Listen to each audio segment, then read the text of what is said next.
Stand by to launch FanStream Sports. 3, 2,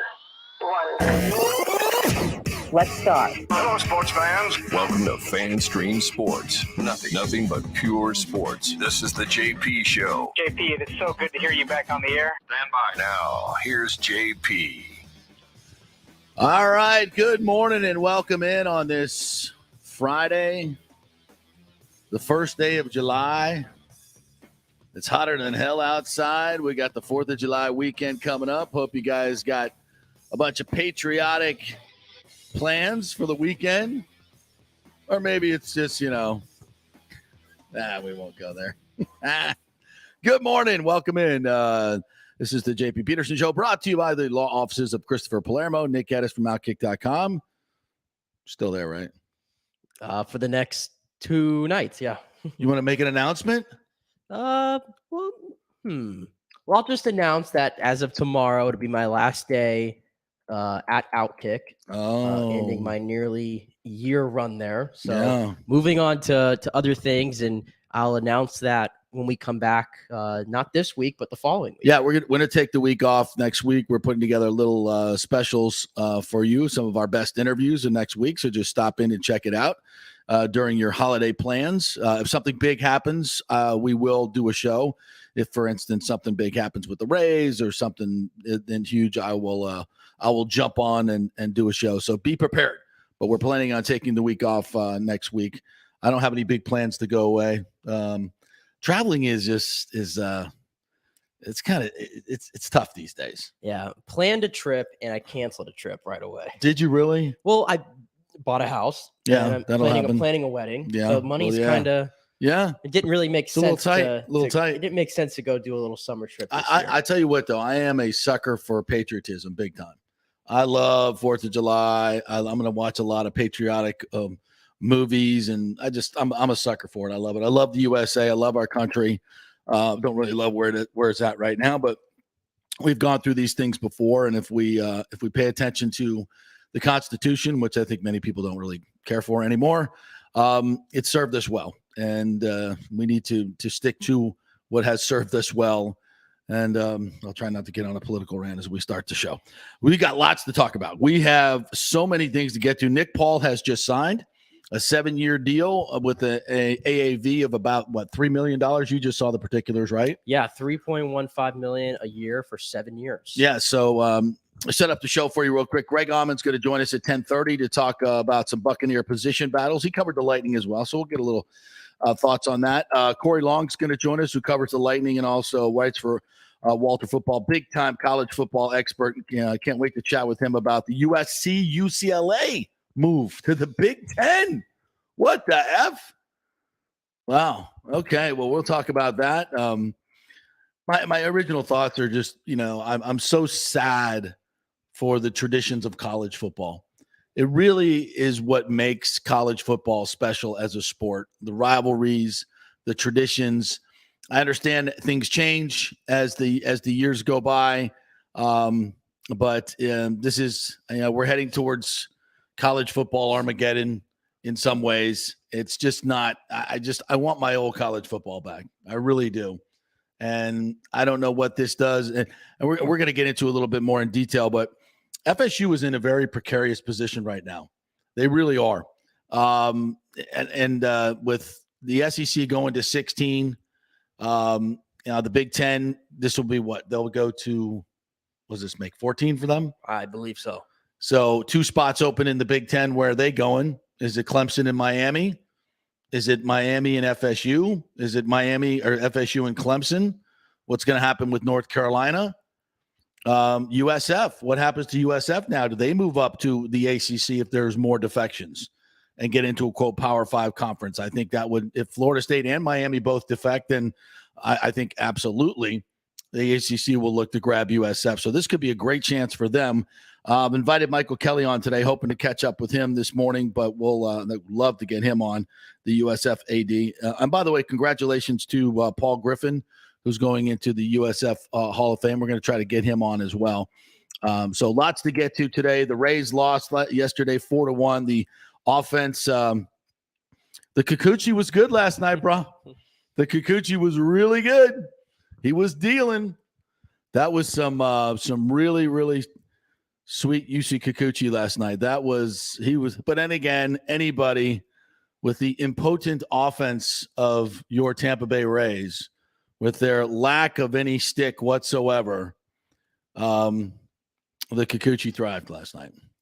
Yeah, I put it right there. They could not solve the Kikuchi. They could not solve the Kikuchi. solve the Kikuchi. It's a mystery. It's a mystery. It's a mystery for so many. I shouldn't even said it yesterday, but I set a matchup for y'all that he had not gone further than 4 2/3 in over a month in his outings. The ERA is over 5. Some Blue Jays fans were shocked that he hadn't been sent down to AAA yet. So, of course, last night Dominant. he goes 6, 8 Ks, 1 walk, I think. Really not all that threatened except for our boy Isak Paredes. I'm gonna say he's our boy now. Yeah, I guess. He's our offense. He is our offense. Our offense. That's it. The rookie via the trade has been the only source of offense for the last 2 weeks almost. We still could use Austin Meadows. I don't care what you say. Well, you know what? Josh Lowe is the one that's bringing that down right now. Ooh. I almost look at it like it was a Josh Lowe for Austin Meadows trade. And at that point, we're a wash right now. Yeah. But anyway, sticking to what happened last night. Yeah, another bad night for the Rays offense. Just fundamental hitting, not there. There was a moment in the 7th inning. The Rays kind of had some things going. Yeah. And Randy Arozarena's 3-0, and he's swinging at it. I don't understand. I never will. Grounds one out to Matt Chapman, who, by the way, I mean, a vacuum, single-handedly into that inning. Wasn't he another one of those guys that was on our off-season list? He was on our off-season list. Yeah, yes. yeah. And couldn't get that done. We could not go and make that trade. Matt Olson, we couldn't get that done. No. Freddie Freeman, no. Couldn't get that done. Who's that other guy? Suzuki?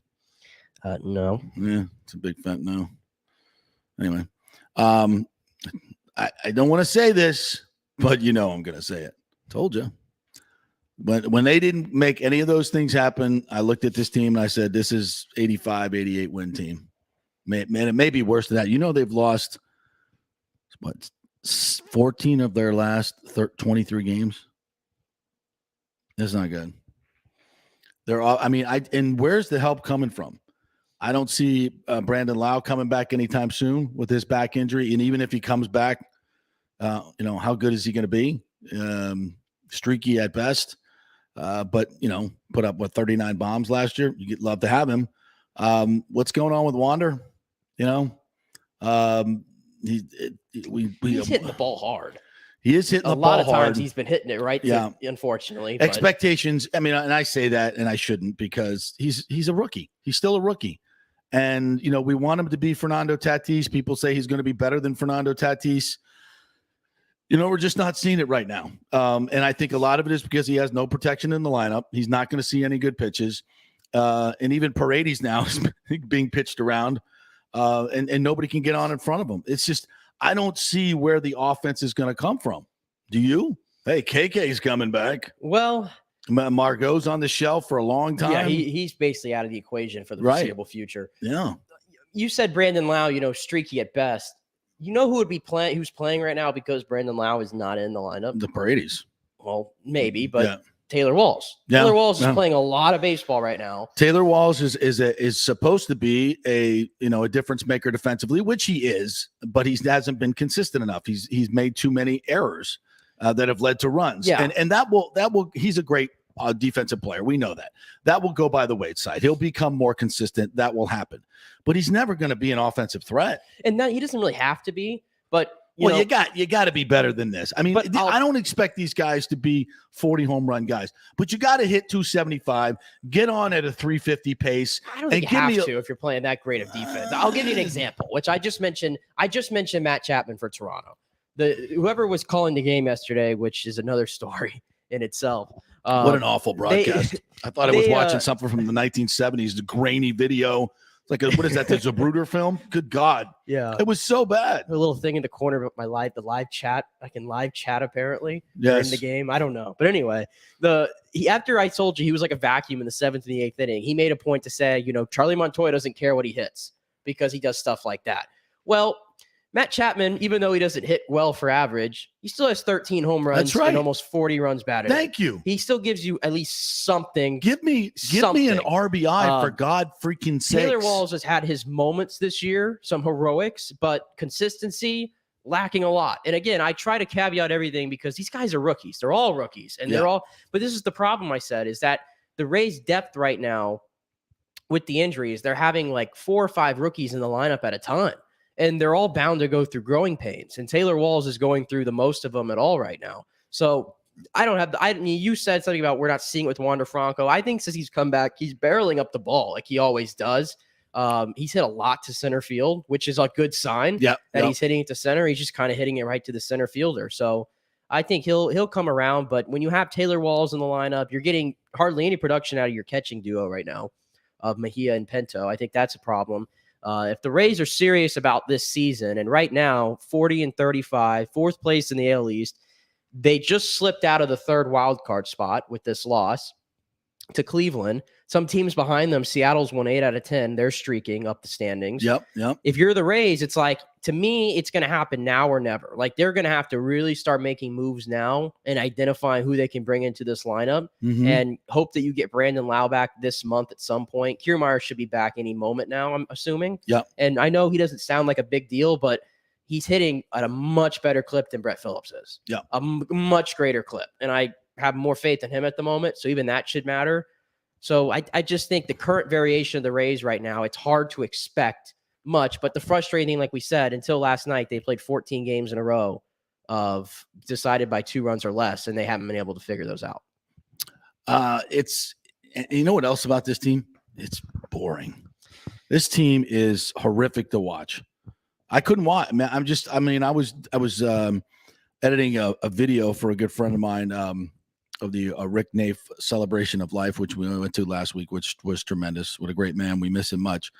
And working with this new program, which it can be maddening at times when you're trying. I would love. We should videotape you. Oh my God! Trying to figure out how to use Premiere Pro. What happened last night at 2:30 in the morning?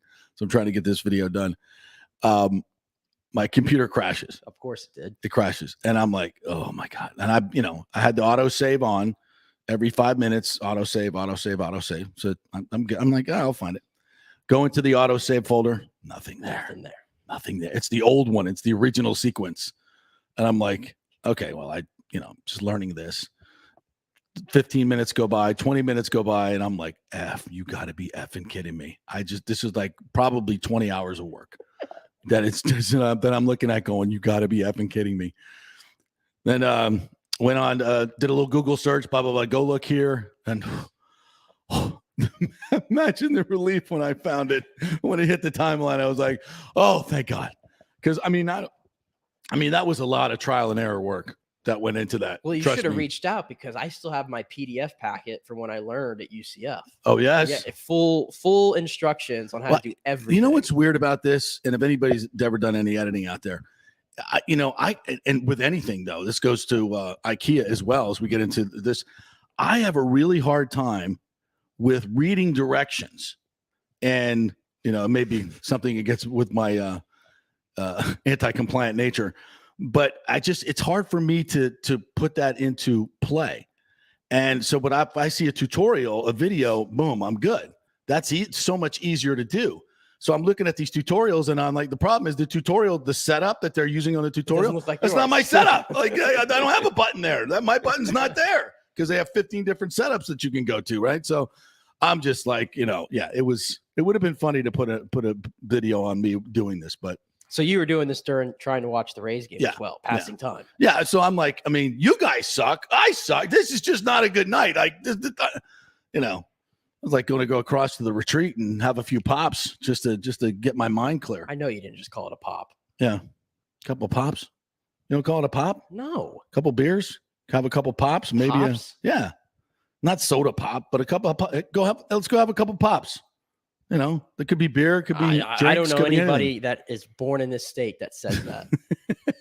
In fact, I'm disappointed. That's an oldie but good. What do you call it? But then again, you came down from the doldrums of Florida back there. What? So the Miami area. You're in that hipster. What is your I don't think pops are hipster. That's for sure. So if you're going out, hey, let's go have a couple beers. Yeah. So we jargon it up a little bit. Okay. Okay. But anyway, so that hopefully will be done and finished. All right. So the Rays suck, and don't watch the Rays while you're trying to learn Premiere Pro either. It'll drive you freaking nuts. And we really don't have any news as far as people coming back that are going to make a difference. They had called up Javi Guerra and Phoenix Sanders to replace the anti-vaxxers, who are horrible people and evidently should be killed immediately by according to many of the Rays fans. It's not lighting my fire right now. When's football season start? It's just, I love to root for my Rays, but right now it's bad. And we do need to talk a little bit more about the stadium situation as well. As yesterday, the mayor confirmed that Mayor Castor, that is, that they're looking at other spaces. The fairgrounds is now back on the table with Hard Rock, because I know Hard Rock was looking at doing a sponsorship of the stadium in Ybor as well. You know who else was very interested? I don't know if I ever said this on the show. Virgin. Enlighten me on that. Virgin Cruises. They were going to put in okay. I got you. That Richard Branson. They were going to put in the high-speed train. Mm-hmm. So he was part of that whole deal, and that fell apart for whatever reason. But they were interested in doing some naming rights and the train coming right from Orlando downtown. So that would have been big. So I think the Hard Rock might be back in terms of looking at the fairgrounds. I've never been a big fairgrounds fan, to be honest with you, because I think baseball is an urban game, and you need to be able to just, I think you need to be able to take scooters, ride your bike, to a downtown stadium. You're doing all those greenways in downtown Tampa, bright lines coming into straight down into downtown Tampa. They're not going to put a stop at the fairgrounds, by the way, if they have bright line coming in just for a baseball stadium. I don't think they would do that. They've kind of said through this bright line process that it's just going to be more of an express type service. So, but who knows what the future holds in terms of public transportation, hopefully better than what we have here now. And it would be a big difference, but I think that bright line train is definitely coming in here. I still think downtown Tampa is the spot to be, but if you could put an entertainment district out at the fairgrounds and put a stadium there, fine. I'm fine with it. I think it would be better. I think you'd have more attendance downtown for business people that could just walk right over. And so many people are moving into downtown Tampa now. So many, apartment complexes going up. So many more planned for Ybor City. You're going to have a lot more density down there. And you're looking at now 2.6 million people within a 30-minute drive of downtown Tampa by 2028. Yeah. And as you move forward, you're going to be this market probably will be in the top 8 within the next 10 years in terms of population. And of course, Orlando right there. When you add in Orlando, you're going to be talking about probably 9 to 10 million people between, the east coast of the east side of Orlando and Tampa, which is, give or take about a 2-hour drive from one side to the next, depending on the disaster that is I-4. But when you're as a business person, you're talking about putting an entertainment district in a ballpark, either downtown Tampa or the fairgrounds. That is a home run. I've always loved the fairground spot. I just thought that we were way years past that, and that was just a pipe dream. Well, for all the reasons I just mentioned, I think are very important reasons, by the way. You have the Emily Arena experience. It works in downtown Tampa in terms of bringing people in on a regular basis, 41 home games, 60 games, usually when you throw in the playoffs. It's almost a full Major League Baseball season. I'll put this out there, though, of how it would work, because you get even closer, I think, to number one, like the Lakeland, Orlando. You're even closer to that, and it's a straight shot there off the interstate, and you're off. Yeah. You're closer. You're basically right there in Brandon Land, which we know is exploding, heavily populated. The Wesley Chapel area coming from this side. The South Apollo, where I'm at, Beach, it's like 3 exits Ruskin. away. Oh, it's huge. So it's busting. You become a lot of a central place for a lot of the suburbs, really, to get in there, and you're still not that far away from downtown. It does make the the ride from Pinellas. I just wouldn't complain about it. I'm not even really factoring. I'm not trying to crap on Pinellas, but I'm not even really factoring them because they don't even go to the games to begin with. Yeah, the stadium is there now, and they don't go to the games. So I'm not even if they want to come over, we've been doing it for the hardcore fan base has been doing it for 20 something years. But one of the I have to just say this real quick. One of the arguments I saw last night that I just think is one of the dumbest arguments is, well, the Silsboro County has the Bucks and the Lightning. And so why can't we just have the Rays over here? You had it for 27 or whatever years. And Thank you. You've done nothing with it. Yeah. Number one. So, and number two, it doesn't work that way. It doesn't work that way. It's not a fairness issue. It's a demographic issue. You have to put something like this in the middle of the market where most people have access to it. Not a small percentage of people. It's just, by the way, it's such a silly argument. You know what my grandmother always told me? A fair is a place where you go to ride rides. That's right. Okay. Damn right. And the fairgrounds is where you go to ride rides. That's and right. It could be where I go to watch baseball games. That's right. So you build a nice entertainment district. You get the whole Seminole. The whole Seminole Hard Rock, all that involved. That could be the missing piece for money too, by the way. But really, I mean, they could also be involved downtown. I mean, what's the difference? I mean, if it's right next to them, I guess next to them, it just seems like a perfect little partnership. Maybe you put one of those like walking things over the top, like they kind of have. That's what they did in Atlanta. Yeah, you have put one of those walking things. I mean, to me, it writes itself. You go to the game after, you just walk right over. You go to the casino and you blow your money. Yeah, like it sounds like a built-in thing. I would, again, I think downtown's a better option. Probably. But if you want to build at the fairgrounds, I'm fine with it. But if they can't get it done in Ybor because of the thing about the stories or whatever, and that really seems to kind of damper it. But there are places in Ybor that I think are not that are outside the little historic district that you might be able to do the stadium, because the original design, nobody said anything about the height restrictions there, and that's south of 7th Avenue. Yeah.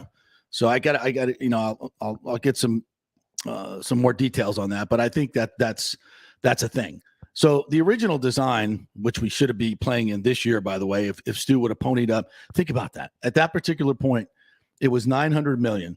So he would have had to pay $450 million, or $50 million less than he has in the bank right now, to the new company where he moved all the money and defrauded his partners, according to the lawsuit, allegedly. See what I did there? Mm-hmm. So that plan right there with that, I love that design with the translucent roof. We would be in that right now. Can you imagine how much excitement we would have for this team and people going to it would have been fantastic, no doubt about it. And at $450 million, and the interest rates were way lower, by the way, you're looking at about a $20 million payment over the 30 years. $20 million for Stu Sternberg. And he has made that up just in national television revenue alone in terms of the increase over that time. I mean, it would have been such a great deal for him. And you talk about what the Braves did in their first year. They had $130 million more in local revenue when they moved into their new stadium, because their new stadium had real luxury boxes and premium seating areas that everybody gobbled up. And the same thing will happen here. When we were looking at in 2018, when I was with the Rays 100, the corporate support was that was already pledged was $16 million a year for 10 years. That's $160 million right there. And that was with just concepts. If they did it right now, do you know how many businesses would sign up for a new stadium right now? And you could sell season ticket packages in Tropicana Field saying you'll have priority in the new stadium in Tampa, and you put more people back in there as well. There's such an asset here and such an easy way to do this. And again, if we had a cooperative owner, it would have been done a long time ago. But it's good news. And for all of those who were like, oh, we're going to St. Pete. The Rays are talking to St. Pete right now. They're focused on Pinellas County. I'm like, I mean, they just showed take the freaking hook out of your mouth, bro. My God. They just showed you this is all negotiating, boy. Of course it is. By Mayor Castor saying this. Yeah. I mean, that tells you all you need to know right there. But yeah, I mean, I know a lot of people are probably split on the whole fairgrounds thing. There are pros and cons to it. Another thing that I didn't think of, a listener just reminded me, and now I do recall, is that area is notorious for being already nuts with traffic, and there's nothing really there. Yeah. I don't know if you ever attended a graduation there. Yeah. At the fairgrounds. Well, I've been to plenty of concerts. Graduations there. I'm assuming that there would be they would change massive the infrastructure. upgrades, and it would look completely different. And I got to say this about traffic is one of these things that when they announced the Atlanta Stadium, everybody lost their minds because traffic's already bad in Atlanta, right? Everybody's like, oh my God, this is going to be the worst. Nobody's going to get in and out of the ballpark. Where are we going to park? You know what? They figured it out. Everybody figures it out. You know, they create some things and then they figure it out. Same thing would happen here. Richie P jumping in says, I don't like the fairgrounds either, but if the Seminole Tribe is indeed in on the stadium deal, then Ybor, St. Pete, and Tampa is dead in the water. Tribe pockets are deep and the bag is long. It's true. Hey, I'm okay with it. You know, it's on the right side of the bay. You know, I still think it's not going to be able to take advantage of the urban core that you have in downtown Tampa with all the businesses. But again, if that's what and money seems, everybody keeps saying that Tampa doesn't have the money, which is just ridiculous. It's not. St. Pete has a better and more hotel tax, but with the airport and with rental cars and the bed tax in Tampa, there's plenty of money here. The only thing that Hillsborough County has not done is just yell and scream and say, "Here, Stu, we'll throw $600 million at you." And because that's not a responsible way to go about it. A responsible way to go about it is to sit down with the TSA in a mature and open, transparent fashion and get the deal done, which is something the Rays are not doing. They're not doing it. And why people like John Romano continue to blame everybody else but Stu Sternberg is beyond me. Richie P says, my vote is downtown Tampa. Let me put this one up.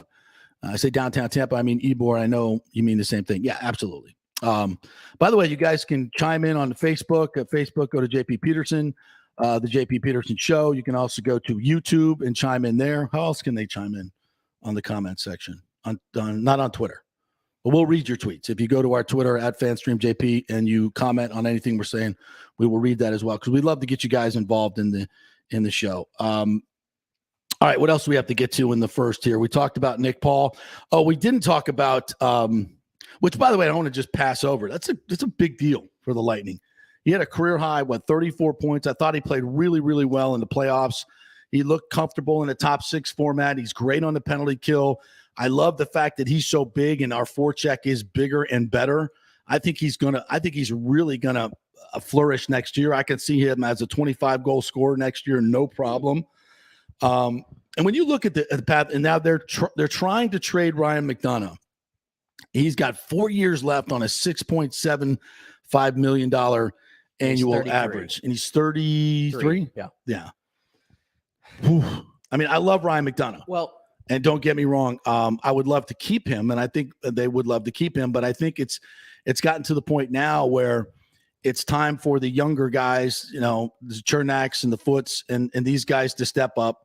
They just signed Radish to a two-way deal. Mm-hmm. So they're looking to add a little bit more flexibility and be able to keep Hagel, to be able to keep maybe Andre Palat and Ruda as well. Well, here, a couple of things. First, the Nick Paul, he did have, I think, 21 games of Lightning. He had 14 points. So the scoring picked up dramatically. Yeah. The playmaking when he got to the Lightning from when he was with the Senators, because his underlying, I guess, quote unquote, analytic numbers, whatever you want to call it, and with Ottawa, were that he wasn't going to give you any offense. But we know he was tenacious on the forecheck. I have never seen a player so good at taking on three guys. Yeah. And just somehow pinning the puck against the board and staying with it. I mean, he's exactly what the Lightning needed. And think about this. When he gets with the Lightning skating coaches, we've seen how our players dramatically improve when our skating coaches work with them. He improves his skating a little bit more and gets faster at that size. Mm-hmm. Dare I say a Tom Wilson? Maybe. Yeah. Maybe. I just think there's a lot there to get it. And at $3 million a year, that's what I was going to say. The contract being long-term and being just over $3 million per, I'm not anticipating him being here for the entirety of this 7-year contract. The way that was done, that's going to be an easy contract to offload in maybe 3-4 years, depending on which way this goes. I'm looking at him being a bargain. No, that's what I'm saying. He's a bargain, but I'm saying it's helpful for in the future, depending on which way the Lightning turn now, depending on how many years they have left here to do it, this thing. His contract being so cheap as it is, eventually the cap is going to go up. That's going to be a really good tradable contract because I doubt he's going to be here till he's the age 35. No. I can't see that happening. McDonough, when he signed the deal, we all kind of said there's no way they're seeing the end of that contract. At some point, they're getting out of that. There's no way they're keeping him here for 4 years. So if they can find a taker for that, that would open up the money, obviously, to bring back Andre Palat, probably get Ruda in here on a cheap deal. And I don't. Let me ask you this. Go ahead. If it came to keeping McDonough or letting Palat walk, what do you do? That's a tough one. I keep Palat. You saw how the Lightning scoring was in the playoffs. Remember, McDonough was hurt.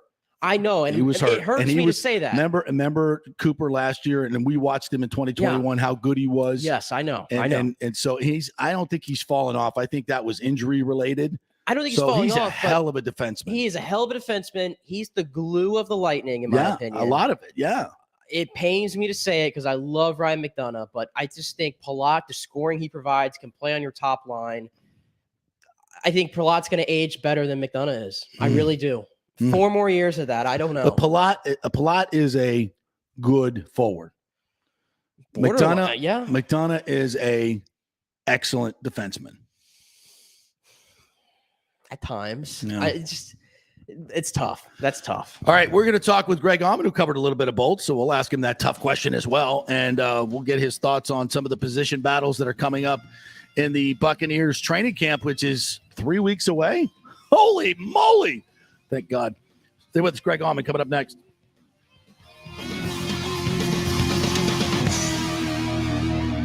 The world economy is in chaos, and mortgage rates are going to go higher in the next few months. Meanwhile, home values are up 24% in some neighborhoods of Tampa Bay.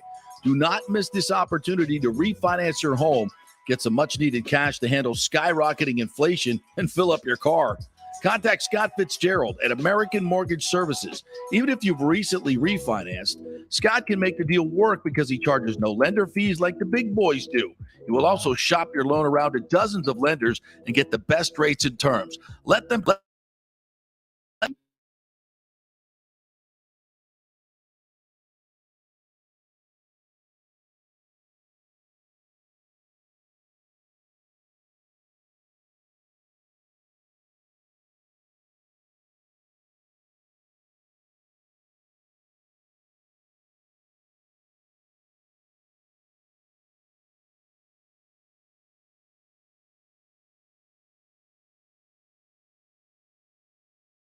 or email him at scott@amstampa.com. The health professionals at Bay Area Modern Medical Center want you to know it's time to commit to a new, healthy lifestyle. It's literally a matter of life and death. 42% of Americans are considered obese, and being obese made you 3 times more likely to be hospitalized by COVID. So getting in shape is not just about looking better, it's about living much longer. At Bay Area Modern Medical Center, they take a very different approach to primary care. It's personalized, preventative medicine.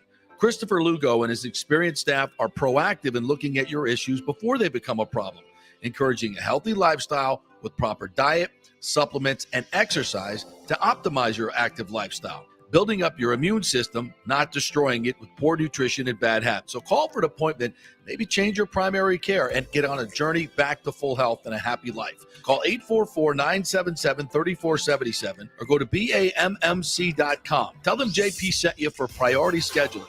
844-977-3477 or go to BAMMC.com. Coming back at you. Now, more with JP on FanStream Sports. It's only just begun. All right, welcome back to the JP Peterson Show, brought to you by the law offices of Christopher Palermo. You can reach him at PalermoPA.com. Give you a free consultation if you have any issues with your homeowner's insurance claims. They're not giving you what you think you deserve. Well, get a lawyer involved and get that bulldog, Christopher Palermo, working for you. If you have any stucco issues on your home that you've built in the last 10 to 15 years, many, many homes in Tampa Bay have that. They're not just settling cracks, folks. Those are issues that could cause you a lot of damage behind those cracks. So find out if you have a case. Christopher Palermo at PalermoPA.com.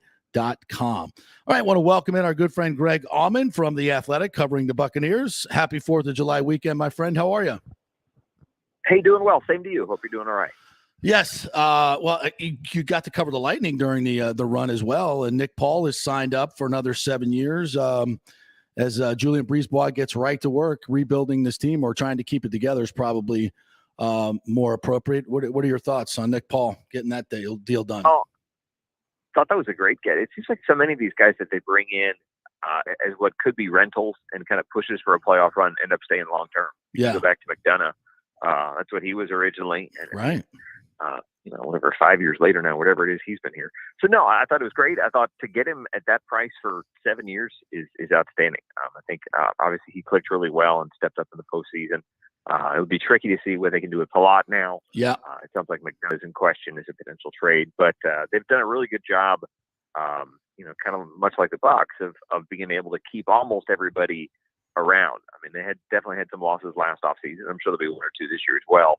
But they don't have that many free agents to be dealing with. I mean, it's basically Palat and Ruda at this point. Mm-hmm. And then, I mean, like I said, the nucleus is there, and I think that was their general message, after the loss to Colorado, was that, so much of this team is going to be back. And again, that continuity and that kind of sustained success is really hard to come by. Yeah, and I just asked Nick this, and if it comes down to this, and I don't know if it does, but if you were gonna keep Ryan McDonough or Andre Palat, who would you keep if you're Brisebois? It's a really tough call, and honestly, it's one of those replacement cost type questions because, right.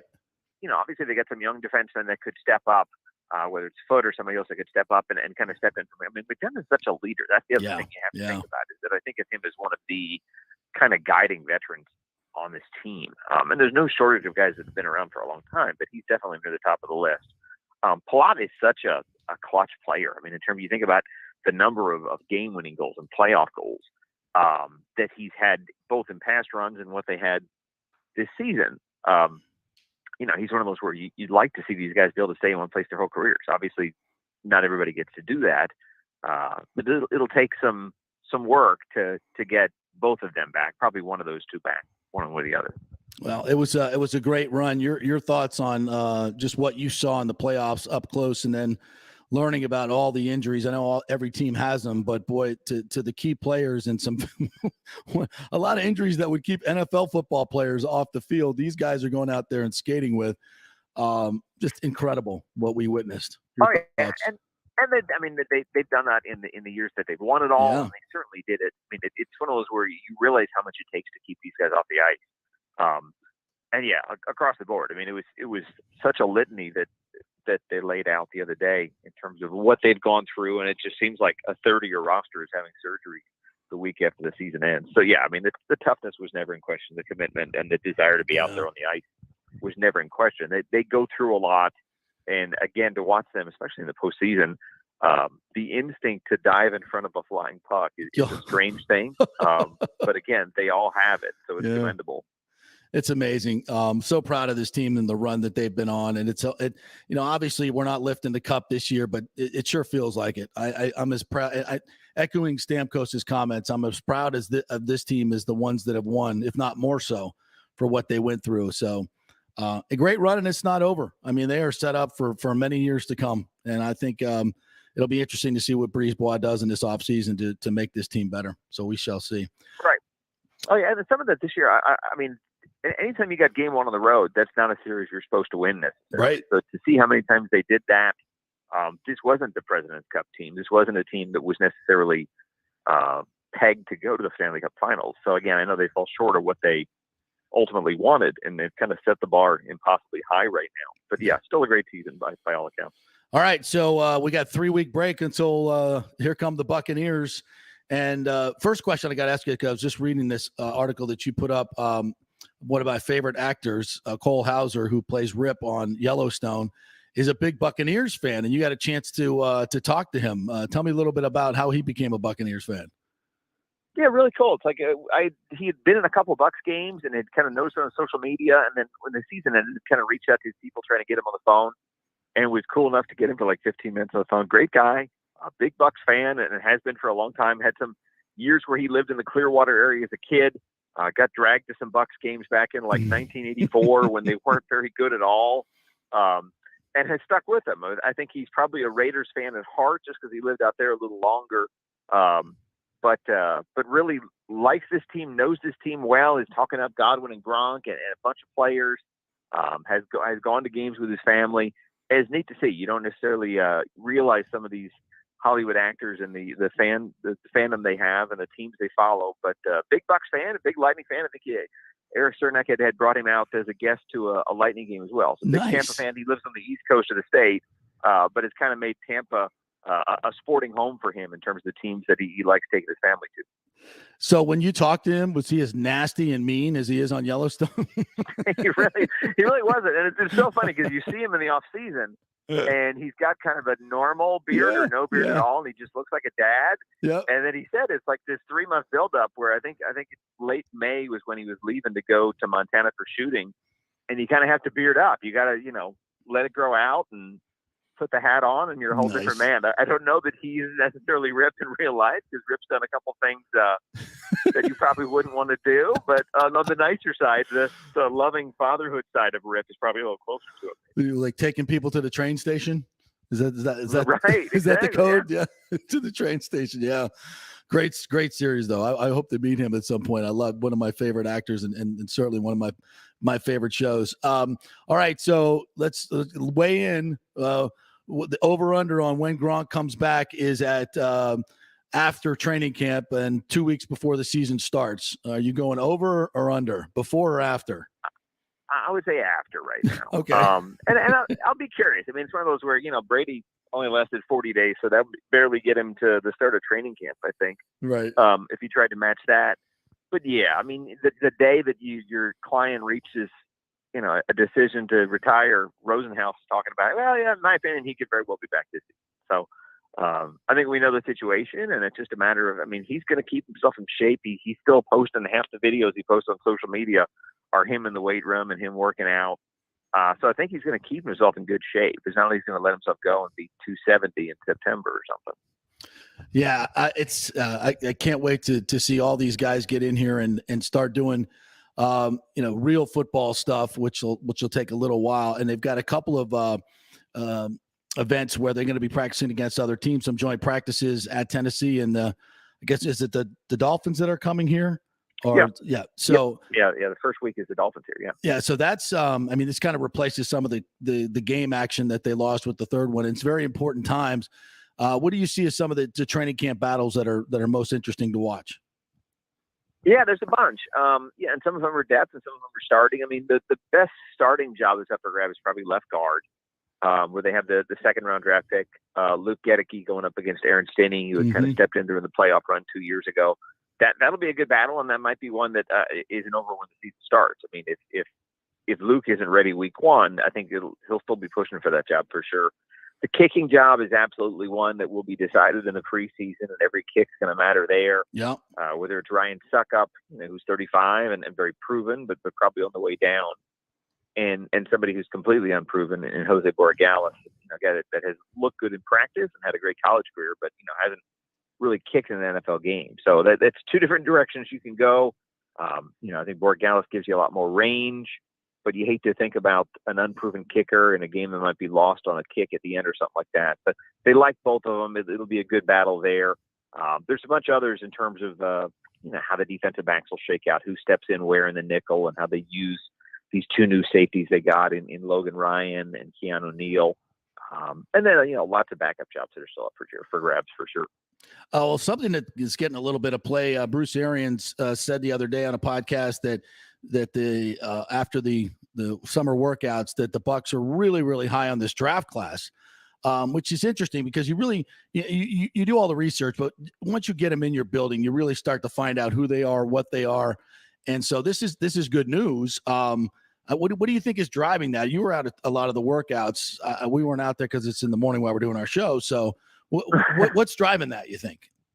What did they say? The first thing they'll tell you is that they're not in pads. So they're impressing you on what they've learned and how quickly they're processing things and learning things. And that's obviously a really good first step. This is a year that could be closer to 2020 in terms of rookie impact. Logan Hall is going to be really involved in that D-line. Gedeke, as we mentioned, could be a starter at guard. Rashad White is a third-round pick. Will probably be their number 2 back by the time he gets things figured out, challenging Leonard Fournette for touches and catches and carries. Mm-hmm. And then the rest, and there's other, Zion McCollum is a guy that's probably their 4th corner right now, but will absolutely be a gunner and a contributor on special teams. Jake Camarda is the punter. Yep. So you got that. And then depending on what they do in terms of adding a veteran at tight end, Cade Otton and Coke Kiefter are guys they're going to be counting on. They're probably both making the roster right now as 4th and 6th round picks. that's kind of where things are. I mean, I don't know whether Andre Anthony makes his team as a 7th-round pick at outside linebacker. It depends on having to carry and how he looks. But no, there's a depth to this class, and I think there's playmakers at the top of this class that can definitely do things. And even the undrafted guys. I mean, we just wrote on Devin Tompkins, who's a receiver from Utah State. Yeah. That'll be, pushing Jalen Darden and some of the other guys trying to make the 53. Yeah, there's a lot of talent on his team. I'm interested to see what happens at linebacker too. Yep.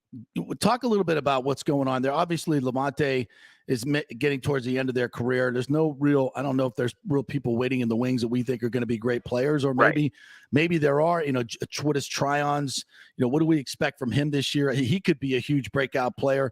I think Anthony Nelson can have a big season as well when you go across kind of the outside there. What are your thoughts on that position? Yeah, I mean, inside linebacker, you've got Levante and Devin White and not a whole lot behind them. Right. I mean, they didn't bring Kevin Minter back, so they're kind of leaning on KJ Britt right now as the third linebacker, as a guy that would kind of step in if either of them got hurt. And he's played mostly special teams. They've got Grant Stewart, who's probably just a special teams player. Mm-hmm. They could still add somebody right now. There's not as many inside linebacker vets that are out there as the outside linebacker options probably, but that's certainly an option. You mentioned outside linebacker with JPP gone. Most of that falls on Joe Tryon-Triankas. I mean, he'll be the guy. He'll be the starter. He'll be a major guy there. As you said, Anthony Nelson is probably the top sub again. Yep. In that third outside linebacker role. This is a contract year for him, so he's kind of in that Carl Nassib area where if he can have another year with even just 5 or 6 sacks, I like it. He's going to get paid. Yeah. I mean, Nassib got like $8 million a year, I think. Yep. To go to the Raiders and didn't necessarily perform well there. But again, if all you do is get that contract, that's huge. Yeah. For a guy like Nelson, who's a 4th-round pick, hasn't really had that much money. They got Cam Gill back. We mentioned Andre Anthony, the rookie, is also back. That's another position where if they're not sold on the young depth, they could bring somebody in. There's guys like Justin Houston is out there. I'm trying to think of who else jumps out in terms of the names that are still out there as outside linebackers. Nassib is a guy that's unsigned right now who has played well in this defense, was here in 19. He would be a nice I think pickup. they like their depth. It's just if you don't have Gronk, you kind of have that Gronk money available to you where you could add a veteran, just a more proven commodity that might give you better depth to insulate against an injury if you had to deal with that again this year. And what are your thoughts on when Chris Godwin comes back? You're hearing anything there? Pretty serious knee injury, but it's a weird thing where they're very consistently saying how well he's doing and how ahead of schedule he is, but they won't say what that schedule is. So again, it could go either way. He could be practicing the first week of training camp and playing in week 1, and you'd say, wow, that's a really good turnaround for a guy that got hurt late in the season and had a major knee surgery. Or they could play it safe too. I mean, it doesn't really matter that you have him back in September. Their first 4 games are really tough with or without him. Mm-hmm. But I think what's important, they just gave a guy a 3-year contract. So I think it's more important that he's back to himself and he's healthy in November and December and therefore in the playoffs. So it could be that they don't want to push him and they're okay leaning on Russell Gage as a number 2 in the first month of the season. So again, it could be he doesn't miss a game and he's fully healthy when the year starts, or it could be that he's on the PUP list and he's not playing until, mid-October or something. We really don't know where he stands. All they're saying is how pleased they are with how things are going without promising a return date. Yeah, it's interesting because you want to say, you don't want to rush anybody back. I mean, I think a lot of people believe that the Buccaneers are a heavy favorite to win the NFC South. But you also look at this schedule and you say, it gets late early, right? Like Yogi said, these are big games that are right off the bat in the beginning of the season. I mean, the Cowboys, that's a game that could be, in terms of seeding and tiebreaker, it's a big game. I mean, the Saints week 2, I mean, it's a divisional game and, the Saints are going to be ready. I mean, there's so much that's happening early on. And that's another thing with Gronk. It's like, yeah, we'd like to have you come back week 6 or whatever, but you know what? Those are some big games early on as well. So it's, it's not like we all feel really comfortable with them making the playoffs, but this schedule is brutal. I mean, they could literally go 0-4 and play 4 really, really close games and just lose them all. I mean, that's how good that schedule is. They could be 0-4 and still be like a 10-win team. Right, exactly. They could be better than they were last year and go like 2-2 to start the year. Exactly. And what's tricky is that they play the Packers, they play the Rams. So those head-to-head could be the difference in whether you're going to Green Bay in January or whether you're playing them here in Tampa. So there is consequence to these early games. I don't know that there's an NFC team that's going to win more than like 13 games this year. There might not be a 15-2 or a 14-3 team. But if you're 11-6, that's probably not a top seed. That's probably going on the road for the conference championship, if not a divisional game. So I do think there's an urgency to see that the Packers and the Rams are also really good. Yeah. So even if you say as a default they're in really good shape to win their division, Tom Brady's path to Super Bowls is usually on his home field and not going to Green Bay or going to Los Angeles. It's not to say they can't win there. It's just an easier path, and that's what they're trying to set up. Hey, before you go, Greg, you have any thoughts on the titanic shift in college football, USC and UCLA to the Big Ten? And that just, serves notice that this ain't over. A lot of people talk about USF to the ACC now. There's going to be major realignment now in the next couple of years. What do you see as the landscape? Is this good? Is it bad? Or is it just kind of inevitable? Yeah, this is where I just turn into a really old man. Yeah, me too. Like I covered colleges for like 9 years, and I'm almost kind of glad I don't right now. Because between another round of realignment and the silliness of NIL and the money going there, I like the principle of name, image, likeness, and kids getting paid and being able to make money. It's turned it into an absolute circus. It's like these reports. I think some of the dollar values on these reports are getting absolutely just blown out of the water in terms of misleading high numbers. But to have a guy, you're talking about a guy, who hasn't played a college game yet, getting $9 million or something. Yep. Like I said, it's a different game than what I covered and certainly what I grew up watching. And the conferences are just silly now. I mean, it's one of those where I get that it's a higher revenue and these colleges want as much as possible, but they've just lost all of your rivalries, all of your identities, everything that was part of a program is just kind of gone. So it's just, to have USC in the Big Ten, I can go back to the Big East that I covered with USF, and then you got, Louisville and Syracuse in the ACC, and you got West Virginia now in the Big 12, and it's like they're spread out over so many different places now that you don't even recognize it. So again, I think if I covered it on a day-to-day basis, it wouldn't quite be as crazy and as outlandish as it seems to be from a distance. But they're losing me a little bit, I think. Yeah, no question about it. Well, Greg, hey, thanks for the time. Appreciate it. Hopefully you're taking some time off between now and training camp. Oh yeah. Now that every time I say this is supposed to be a quiet month, somebody retires or unretires. So I don't want to say that, but I'm going to check my phone now. Wherever you're headed, enjoy your time off and get ready for a long, deep run by the Buccaneers. Hopefully. Thanks, buddy. Appreciate your time. All right. Will do, man. Thank you. Great, Greg Auman right there. I mean, it's going to be honest quicker than we think. Here come the Buccaneers. I know you're excited because you said earlier today the race sucked. Yeah, I'm tired of it. I'm fooling around with Premiere Pro as I'm watching games now. Yeah, exactly. Such is my life now. It's exactly what Greg said, and you feel like the get off my lawn guy. But to me, the essence of college football has always been a fall Saturday when the University of Miami is coming in mid-October to Tallahassee, and the leaves are changing. There's a chill in the air. It's a Seminole Saturday night, and the rival, and you got number 1 versus number 4. I mean, I've covered so many of those games. It's just the greatest atmosphere to me. It was the most wonderful thing in sports. The traditions, the emotion of the fans, the emotion of the players, the cheerleaders, the band, the marching chiefs. It was the best to me that sports can be, because and personally, obviously. And it's gone. And yes, they still have Michigan, Ohio State. I mean, FSU is just not the program it used to be. And frankly, at this point, I don't think it will ever get back to where it was. Certainly not, 14 years consistently in the top 5. Nobody will ever do that again. But it's sad to watch this go down because it's nothing but a money grab. It's nothing but a money grab. Yeah, I'm ready. If you're ready to have this full discussion, I am now, if you want. Or we could take a break, come back. Well, we got Corey Long at 11, so we got a few minutes. Let's do it. Yeah, I mean, I think it's the whole idea of it is silly. I think that's the word I describe. It's silly. USC, can't even get my words right here. USC and UCLA going to the Big Ten is a silly move. I mean, I started looking at the map. Rutgers is almost in the water on the East Coast. USC is almost in the water on the West Coast. That's what?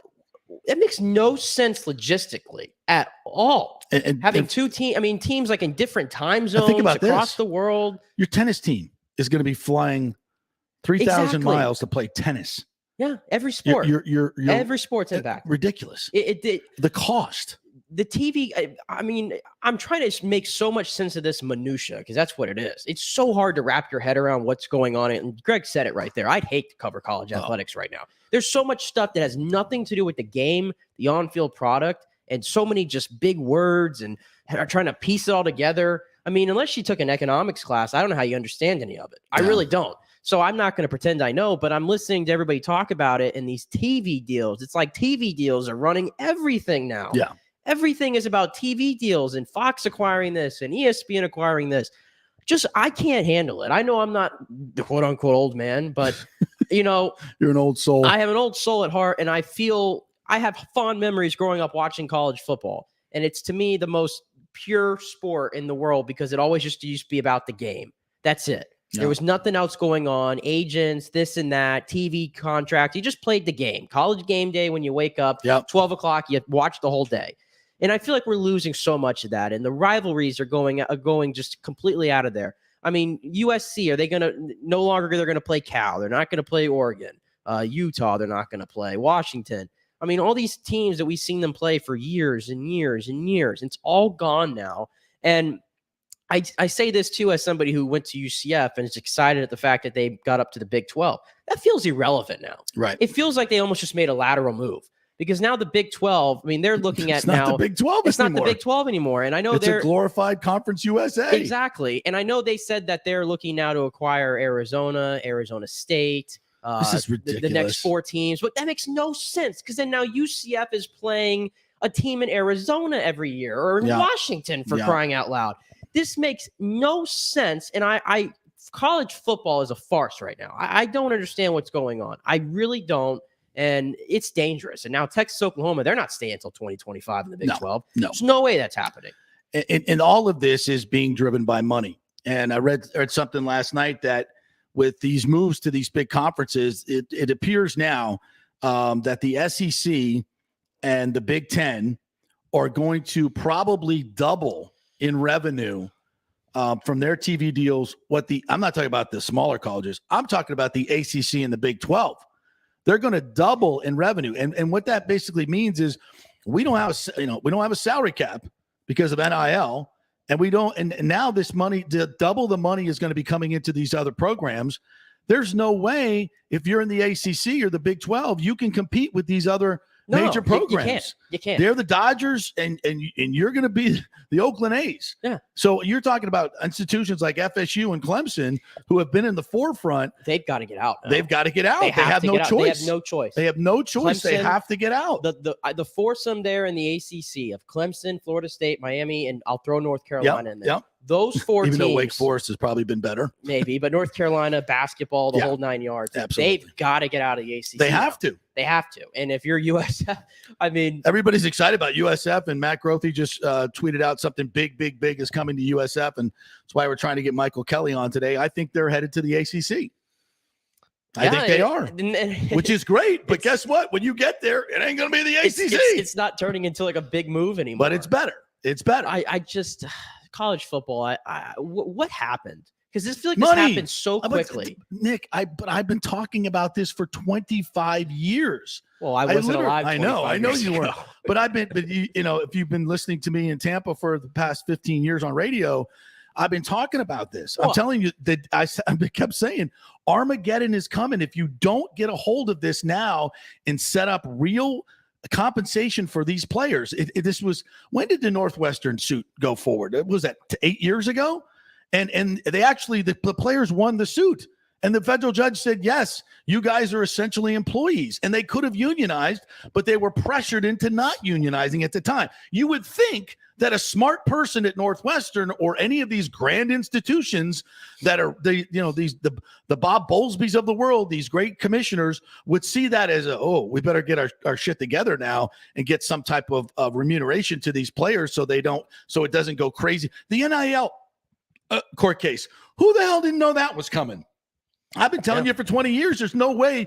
Once these things get to the courts, you're screwed. This idea of amateurism that you cooked up back in the 50s to not pay the players was a bunch of horse crap. The guy who came up with it even said it was horse crap, and it was never going to stand up in a court of law. And you knew eventually you were going to get to this. So instead of making incremental changes and holding on to the great rivalries that make college football and college sports great, you just let it go because you were too greedy to let go of your power and money that you were getting and give it to the players. And you were too greedy, so this is what happened. And now it's the wild, wild west. I don't know how you come back from this. When all these deals are done and these TV deals are done for the next 10 years, how are you going to say, okay, all right, let's all get together and, appoint a college football czar. We'll go back to the traditional rivalries. Everybody gets the same money. It'll never happen. Once the money thing is done, the big dog players, the Alabamas, the Oklahomas, Texas, and all these people, it's kind of like LIV golf. It's the same thing. The top feeders, same thing all over the globe. The people at the top are getting richer, and everybody below is getting screwed. And everybody and the people at the top are we're going to grab as much as we can while we can, and at least we'll be up there. Screw the rest of you. We don't care about the rest of you. It's just shameful. It's absolutely greedy. It's at the expense of the athletes who make all this happen too. Yes. I mean, every word you can use for it. It's shameful. And I'm thinking too now. The grown-ups again screwed it up. They always do. And I'm just thinking again before we get to break. I mean, think of the absurdity of this. USC. Imagine USC playing Ohio State or Michigan at USC. Are we playing that game at 10 o'clock at night, 11 o'clock at night on the East Coast? Is that what we're doing?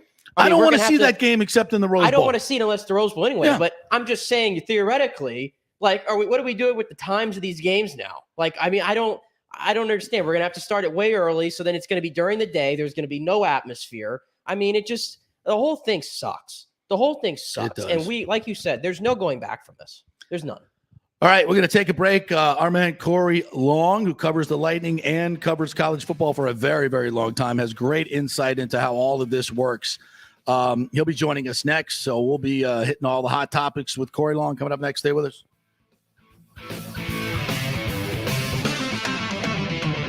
Cryptocurrency is all the rage today. The market cap for the industry is now over $1 trillion, and you read about people making millions of dollars, right? You want to get in, but have no idea what to do? Or maybe you dabbled a bit and you want to unlock the real money-making opportunities and don't know how to do it. There are over 10,000 tokens and thousands of decentralized finance exchanges to navigate. So what do? You go to DeFiLava.com. The folks at DeFiLava.com are in Tampa Bay, and they work with you directly to set up custom accounts, answer all your questions, and provide market analysis.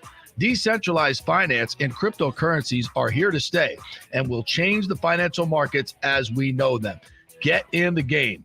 Get with the experts at DeFiLava.com and tell them JP sent you, and get their free 2022 crypto market forecast today at DeFiLava.com.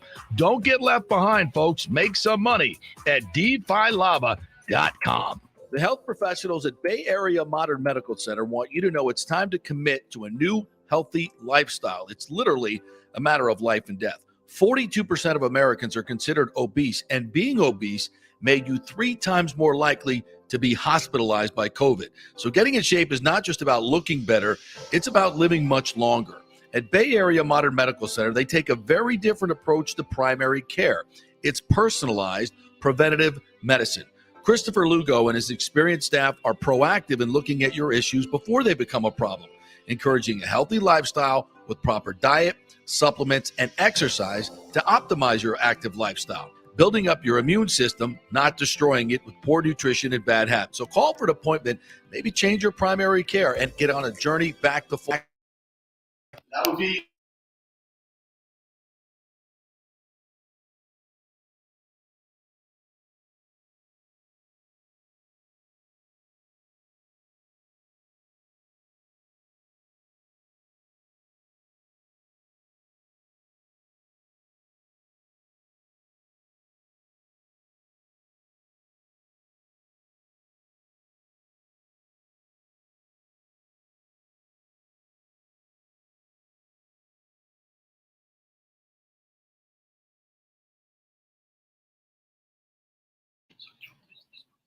with a commitment to our community. Don't call some 1-800 number. Call Italiano and be greeted by one of your neighbors. That's 813-877-7799 or ItalianoInsurance.com. Named the Small Business of the Year by the Tampa Chamber. 813-877-7799. Let's go. Right now, back to the show with JP on FanStream Sports. All right, welcome back to the JP Peterson Show, brought to you by Bay Area Modern Medical Center in our second hour, BAMMC.com. If you are looking to boost your immune system for the next pandemic coming at you, or you would like to lose some weight, get some testosterone replacement therapy, on average, American men have lost 50% of their testosterone levels over the last 30 years. So you probably got low T. Go find out, BAMMC.com. Christopher Lugo and his medical team will take very good care of you and do it the right way. That's BAMMC.com. All right, up next, the man who's certainly not lacking in any testosterone, the great Corey Long, covers the Lightning for NHL.com, and also Walter Football, knows all things college football. What's up, my friend? How are you?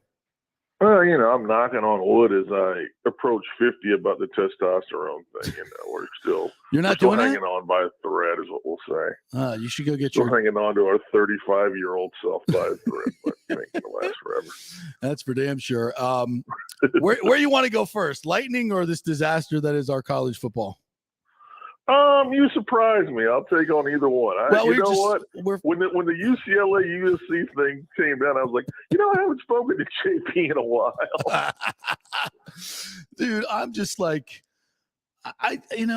we just kind of said our piece here. I don't know if you were listening, but we want our college football back, bro. This has just become a money grab, a TV grab, and people at the top are getting richer. And who I really feel for are the other teams in the Pac-12, the other teams in the Big 12. I mean, everybody that's going to be an also-ran when you get these top super conferences going. Because it's going to be a feeding frenzy to get those spots. I mean, there's so many simpler ways to at least keep the structure that I think everybody probably wanted. Yes. And it would have been simple. It would have been probably doing somewhere around 85-90% revenue sharing on the TV. Obviously, if the SEC and the Big Ten are worth a little bit more, maybe you could pay them a little bit more.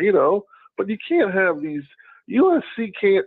A program like USC can't look at their conference and think, oh, wow, we're going to be making half as much as the Big Ten. Yeah. When they know as a brand, they could have went independent and then closed that gap considerably. Yep. Yeah, it's kind of like what's happening all across the world. The people at the top are looking to make the money grab because they're the ones that produce most of the revenue. And I get that part of it. But, you also have to have teams to play, right? You got to have other teams to play. And I just think to me, college football has always been about the traditional rivalries. I mean, that's what makes it great, right? Those great, and we, through realignment, we've lost some of the great ones like West Virginia, Pittsburgh. That was so big in the back in the day. There's so many of them you could talk about that we've lost over the years. Oklahoma, Nebraska used to be a huge, huge game when and I know things change, but there has to be a way to bring it back. And once these contracts are signed, I don't think there is, but I was just kind of spitballing with Nick. The one thing that could happen here is most of these teams play in public stadiums, and most of these public universities rely on a lot of federal and state money. So there is a chance here for, God forbid Congress can't get anything right, but they're about the only ones that could do something on a national level and say, look, if you're not in, we're gonna create a czar. You guys need to create a czar of college football. Go back to traditional rivalries, traditional things. The cost is going to be a lot less for the universities to travel to all these places that you think you're going to travel to. We're not sending the tennis team across the country 20 times a year. I mean, and just say, look, we're putting these traditional conferences back together, and if you're not in, you're losing federal money. And figure it out and make sure you find a way to pay the players as well. Scrap the whole damn thing. You collectively get in one big television pile. Imagine what that deal would be worth. And collectively bargain all of it almost like a bigger NFL. Because to me, that's the only way that can save this right now. Yeah, and I mean, I don't really understand this desire of college football to have these whatever these super conferences are going to end up being. I don't really understand what they really gain out of really watering down their program so much. Yeah. It doesn't make any sense to me. And maybe 5 years from now, when this whole disaster comes to a head, it will. But right now, it's just like, why are you watering down your program so much? Again, you have these, because you had conference commissioners doing their own business, and right. you can tell the ones that are good at it and the ones that are bad at it pretty quickly. Like, I forget a guy who ran the ACC before the current guy, who I feel awful for right now, because no one was there to say, no, man, you can't be signing a 25-year TV deal. That's a horrible idea. Yes. And and all the with like the ACC deal, it was all the cronyism, and I got to help my son who runs Raycom or whatever. It was so incestuous and pathetic that that really every school should have been like, no, we're not signing off on this. This is awful. And Corey, I know like the on-field product seems like the least important thing at the moment in regards to these moves. True. And I'm looking at it this way. If you're USC, you just brought in Lincoln Riley, and I've been told all this whole offseason that Lincoln Riley is bringing USC back to the top, right? That's all you've been hearing. Mm-hmm. I have no idea when, at this point, even if the college football playoff is expanding, because it just seems like everybody's stubborn and keeping it at 4 at the moment. I have no idea. If you're USC and you're really trying to win more football games and restore the glory, what is the competitive advantage to leaving the Pac-12? But you can make the argument, well, I guess we're playing better teams, but you're just making it even harder on yourself. A couple of things. Well, first and foremost, it's about $50 million extra. Yeah, that's what I'm saying, though. Besides the money factor, yeah, but you can't. That right there deal. Is your competitive disadvantage. When you're getting half as much money as Minnesota, that's a competitive disadvantage right there. So beyond that, they've already got the advantages in the sense of their location. Their location hasn't changed. The kids that they recruit don't change. It's just they get a whole lot more money for the resources to do it. And frankly, they are such a powerful, individual brand that they're probably looking at their own, the Pac-12 leadership, and it's like, why are we so far behind? Right. What have you been selling? Why have you been selling us at such a horrible discount? Yeah. Because these other chancellors or presidents have other priorities. And it really comes down to a real disconnect between, we've got, these are supposed to be institutions of higher learning.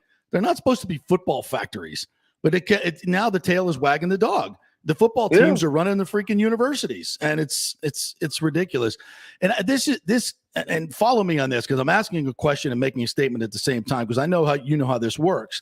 But of course, everything is new with NIL. So in some states, the schools are allowed to be part of the NIL collective. They can have staff members and working on it, coaches, etc. In Florida, you can't do that because the original law kept it separate. Hopefully they change that. So the Florida teams are at a disadvantage now.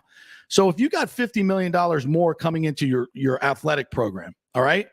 Now, a lot of these teams farm out coaches' salaries and a lot of, coaching staff salaries to their booster clubs, right? So the booster clubs pay for a lot of these different things. So you could just basically say, all right, booster money that used to come into paying these salaries, let's put that into the NIL, because we got this $50 million more that we can do to pay coaches' salaries and everything else. So in essence, you're just shifting that money over into your NIL pile.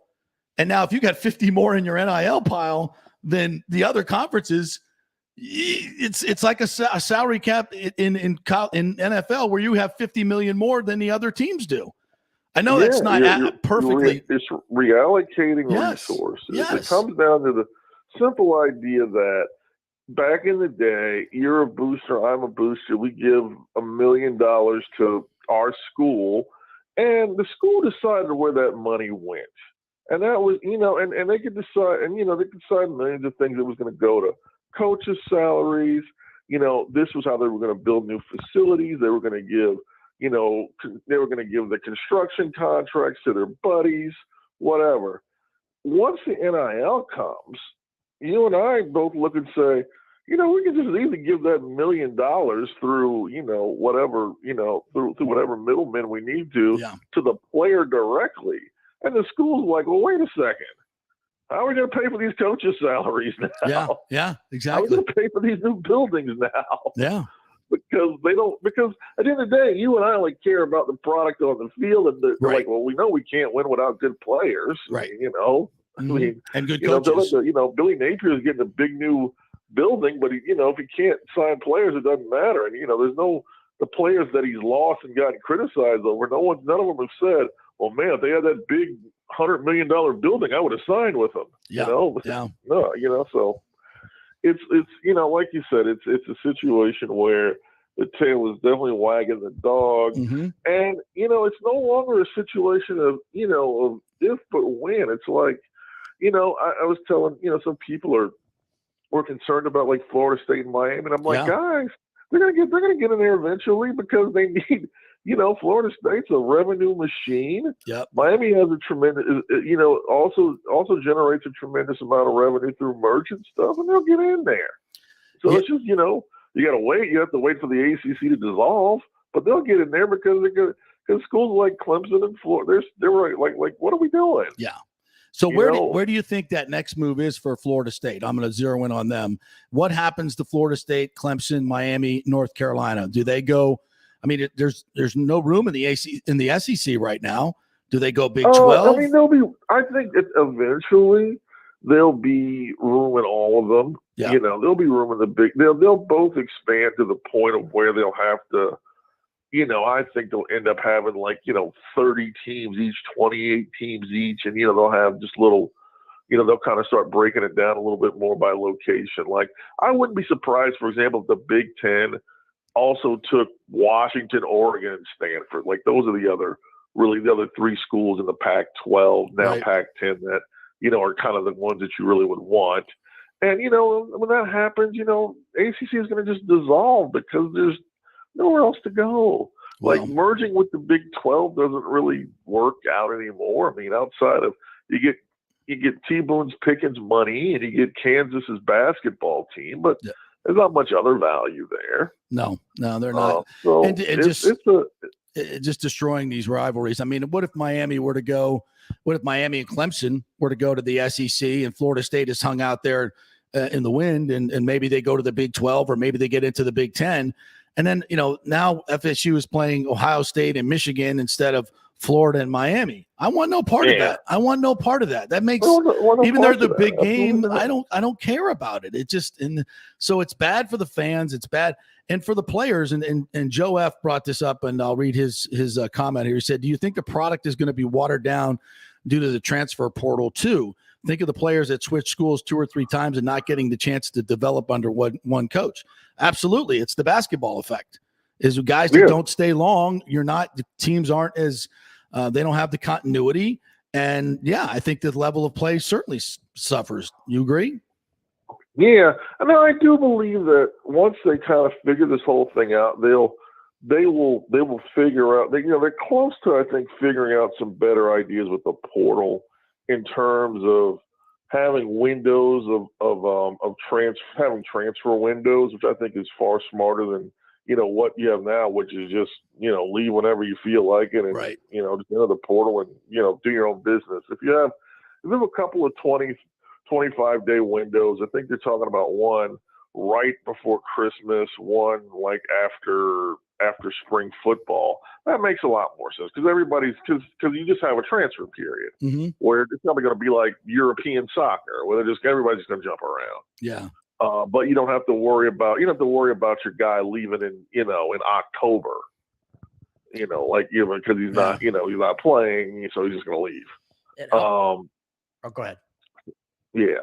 So I think now you're gonna figure out some of these things, but again, like we said, the cost is going to come at the sport that we love, that we grew to love, and we're going to have to find love in this new version, which is going to be some 60 schools at the top and some combination of the remaining Power 5 and G5 schools and the top end FCS schools and some version of like I don't know. I don't know how the European soccer format goes into the Premier League. But a regulation. You get regulation. Yeah, and I mean, like, so we're gonna get, we're gonna watch, maybe USF playing for the secondary league title against North Dakota State or something. Oh, God. It isn't going to be pretty. I'll put it this way. It isn't going to be. It's going to be something that's going to take a long time. We might never get used to it, frankly. And it's gonna. And like you said, it's things because we've lost plenty of rivalries. We've lost Oklahoma, Nebraska, which was a game that I grew up watching on Thanksgiving weekend. That was a game that was a huge deal for me back when I lived in New York City and got one game a week. Oklahoma, Nebraska every year. Yeah. So. And we watch Texas A&M, and that'll come back under the SEC, but it's been gone for a very long time. And that's crazy. That's such a moneymaker. Yeah, it's like the idea of Florida and Florida State not playing for 25 years. You can't fathom it. It's so stupid. No, that's what it's about. Yeah, and I'll ask you about one of the other teams that kind of feels like they're in no man's land is Notre Dame because they're the independent. And I don't know if they've ever thought about getting into a conference, or a lot of people can even fathom it. But I mean, can they sustain themselves staying put, or are they going to have to just kind of get with the program as well? Well, no, they're going to have to. They're going to have to join something. I mean, they're going to have to be part of something. They can't just. They can't. There can't be like a Premier League, a secondary league, and then Notre Dame. Yeah. Notre Dame. No, they're going to have to be part of something because they want to be in the playoff. They want to be all of that stuff. And, eventually they'll join whatever the northern end of this thing is called because those are their teams. They can play Michigans and Ohio States and Syracuse's and Boston colleges and, schools Penn State, the schools that they've traditionally played over the years. And that, so they'll be fine. Like those are the schools I don't worry about. I don't worry about what Notre Dame, they're going to find their spot. Florida State's going to find their spot. Miami, Clemson going to find their spots. You're worried about the marginal teams. You're worried about, where are they going to feel? Who's going to get kicked out? There's that, there's going to be there's going to be teams that are in the Power Five right now that won't have a place. Yeah, absolutely. I mean, I could fix the whole thing overnight if they just let me. Just make me be the college football czar. It's easy. You and I will become co-czars. Yeah, absolutely. We'll get on a big whiteboard and we will put together the most amazing equation that ever existed, and it'll be fixed within, what would you say, 16 hours? That's all it would take. Yeah, if we added beer and pizza time, it'll take maybe 19 hours. Nick was thinking Adderall and weed, but we'll go beer and pizza. That's fine too. Yeah, well, I wanted to keep it PG for the people out there. Okay. I always keep it real. I mean, but seriously, there is if you looked at it from a positive standpoint, it would be amazing. You could really literally say, okay, let's scrap the whole thing. We're going to draw up conferences all geographically located with a premium on restoring old great rivalries, which the fans want. This is not hard to do, by the way. We will collectively bargain with the players. They will become unionized just like the NFL, and we will collectively bargain a fair wage for them.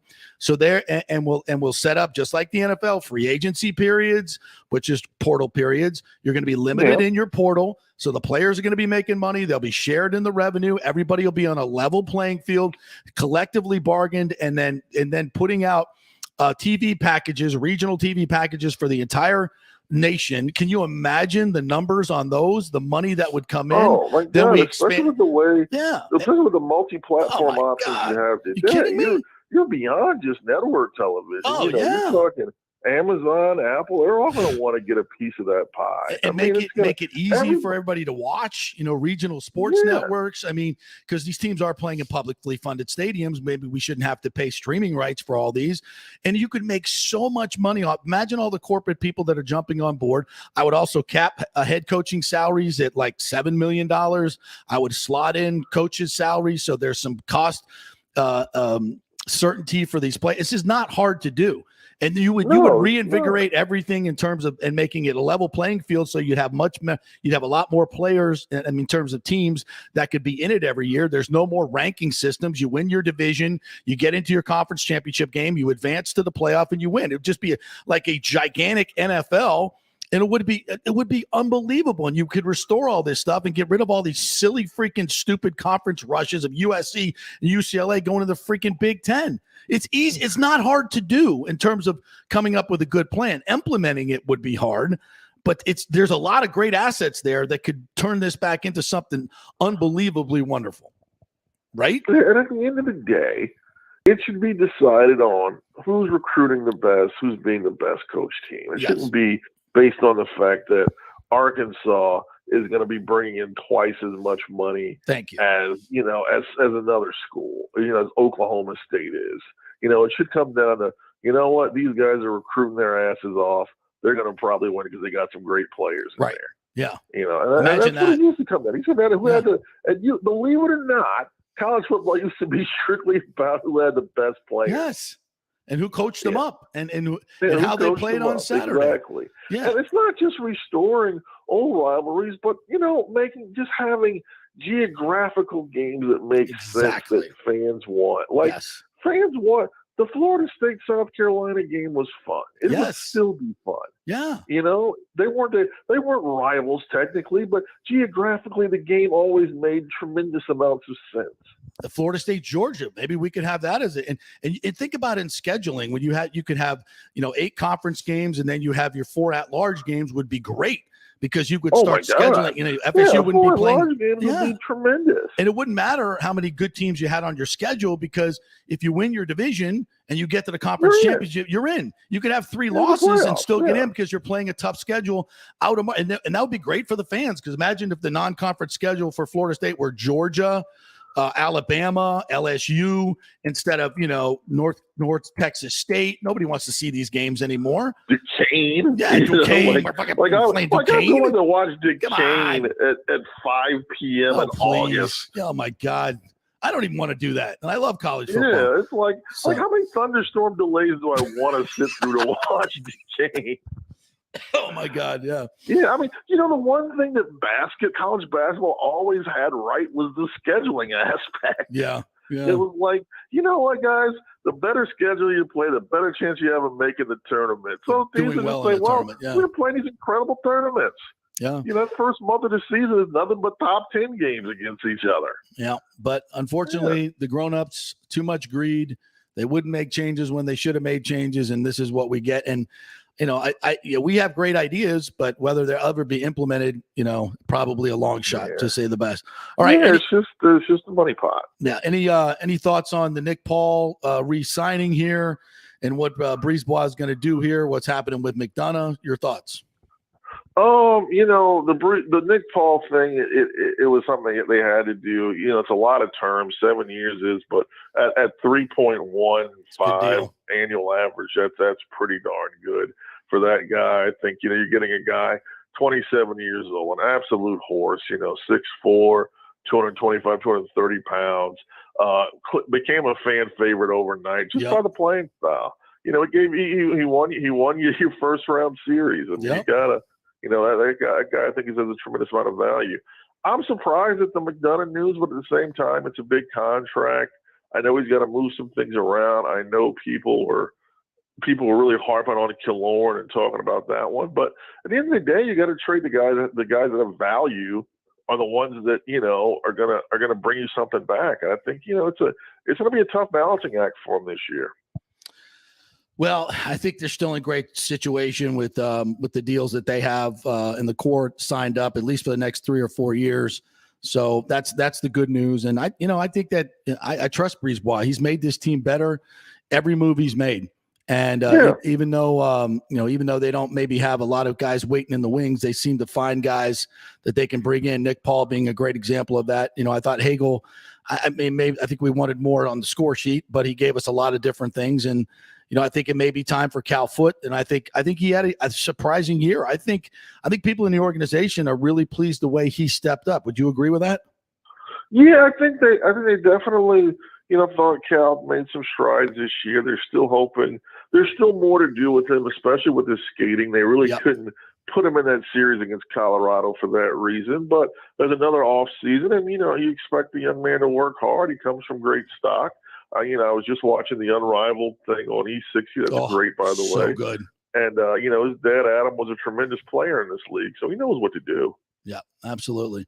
All right, my friend, you got any good summer trips planned? Or are you all? I'm gonna probably, I'm not doing much at all this month, but I'm probably not going to go. I'm probably going to work on this condo and just try to there you go. Get it straight. And, I'll probably take my trips in September. I'll probably take my Vegas trips in September and my West Coast stuff a little later this year than I normally do. I think I'm going to the New Orleans game, the LSU, FSU. Oh, that's going to be fun. Yeah, me and my son. What do you think? You think they, you think they got a shot against LSU? Well, I mean, we don't know what LSU is. It's a big question mark. I mean, Brian Kelly, he's learned that Creole accent so very well. So I don't know how he's going to fit in. I think, from what I'm told, LSU was a disaster last year. I mean, Eddie O just once he got his national championship, he went off the rails. He got his national championship, he went off the rails, bro. Done. He went off the rails. With everything else. So it was like, I don't know what that program could. I mean, it still probably has a lot of talent in there. So, yeah. I mean, it's a huge question mark. And I think FSU is a huge question mark as well. They've got some good transfer portal. The offensive line's definitely going to be better. But do I expect more than 8 wins? No, I don't. So it's a big question mark. But here's the thing. I was talking with my good buddy Joe Wessel and the rest of my FSU crew. We're back to just winning the party. That's when I went to school there, it was all about whether we didn't care whether we won or lost. Let's win the party. So, yeah. And that's in your own, you control that. You control that yourself. Absolutely. So if you go to New Orleans and you win the party, I don't care if we win or lose, whatever. I'm going to have a good time. You're going to have a great time. It's going to be amazing. I can't be optimistic absolutely. For an FSU It'll team. It'll be as fun as Nashville was for the stadium. Yes. You know how much fun that was. I can't be optimistic for an FSU team where Randy Shannon is running a defense. I'm sorry. Oh, yeah. Boy, you got to have a lot of I can't do it. Yeah, I can't do it. See the DC? You're going to see so much coverage, too. He's the he doesn't realize that coverage doesn't work against these new age offenses. No. I covered UCF while he was there. And yeah, I saw enough that I needed to see. And so I'm not thrilled about that. That man is like, he survived and gets jobs everywhere, no matter where he goes. No. He's always like, wow, he's been at FSU, Miami. Every school in Florida. Every school in Florida. Well, it's because check out his closet. People believe he can recruit Dade County. Yes, That's absolutely. a secret. He hates Dade County. He hates recruiting Dade County. Why? Like, he can't stand it because it's dirty. It's not recruiting Dade County isn't fun. That's why they put David Johnson there when they started, and David Johnson right away was like, I don't want to recruit down here. These guys are cutthroat. And now Miami's got their NIL money. I mean, forget about it. This is before NIL money. David Johnson was like, I don't want to be down here. Oh, now with NIL money, it's not even a question. My God. All right. Well, anyway, have a good rest of the summer, my friend. Thanks for your input on that. Absolutely. Fun conversation. You too, y'all have a great holiday weekend. I think we fixed college football if they would just listen to us. We fixed college football. Now we have to fix America. Yeah. Have a great holiday weekend. Thanks, buddy. Appreciate that. Yeah. Good luck with that. Yeah. You think fixing college football is hard? Good luck. Maybe we can have like a conference where you can get an abortion, and then a conference where you can't get an abortion in the States, right? We'll have a pro-life conference and a pro-choice conference. Is that how we'll split it up? I mean, might as well. I don't know. I'm not even going to comment much on that one. But why are we always having to fix so many things? Are we catching a problem? There's always something that we have to fix. And here's the thing. It all comes back to greed and money. It all comes back to me. It all comes back to like what screwed up from the very beginning, from the first big realignment. What was it about? Money, TV, money. And you could see this coming down the tracks like a freight train from 6 miles away. You could see it. But these people that are in charge just, would put their head in the sand and just keep collecting their big checks. And don't worry, we'll figure out a way to do this. Give me my bonus. As the NIL thing is going through the courts, and it's just, it's terrible. All right, we'll take a break. When we come back, we'll fix something else. I don't know what we're going to fix next, but we'll get into a couple more stories. Dare we talk about the NBA? It's big news. It's really big news.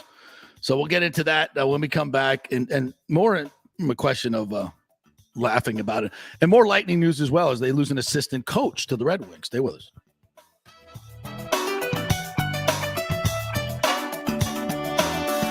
The world economy is in chaos, and mortgage rates are going to go higher in the next few months. Meanwhile, home values are up 24% in some neighborhoods of Tampa Bay.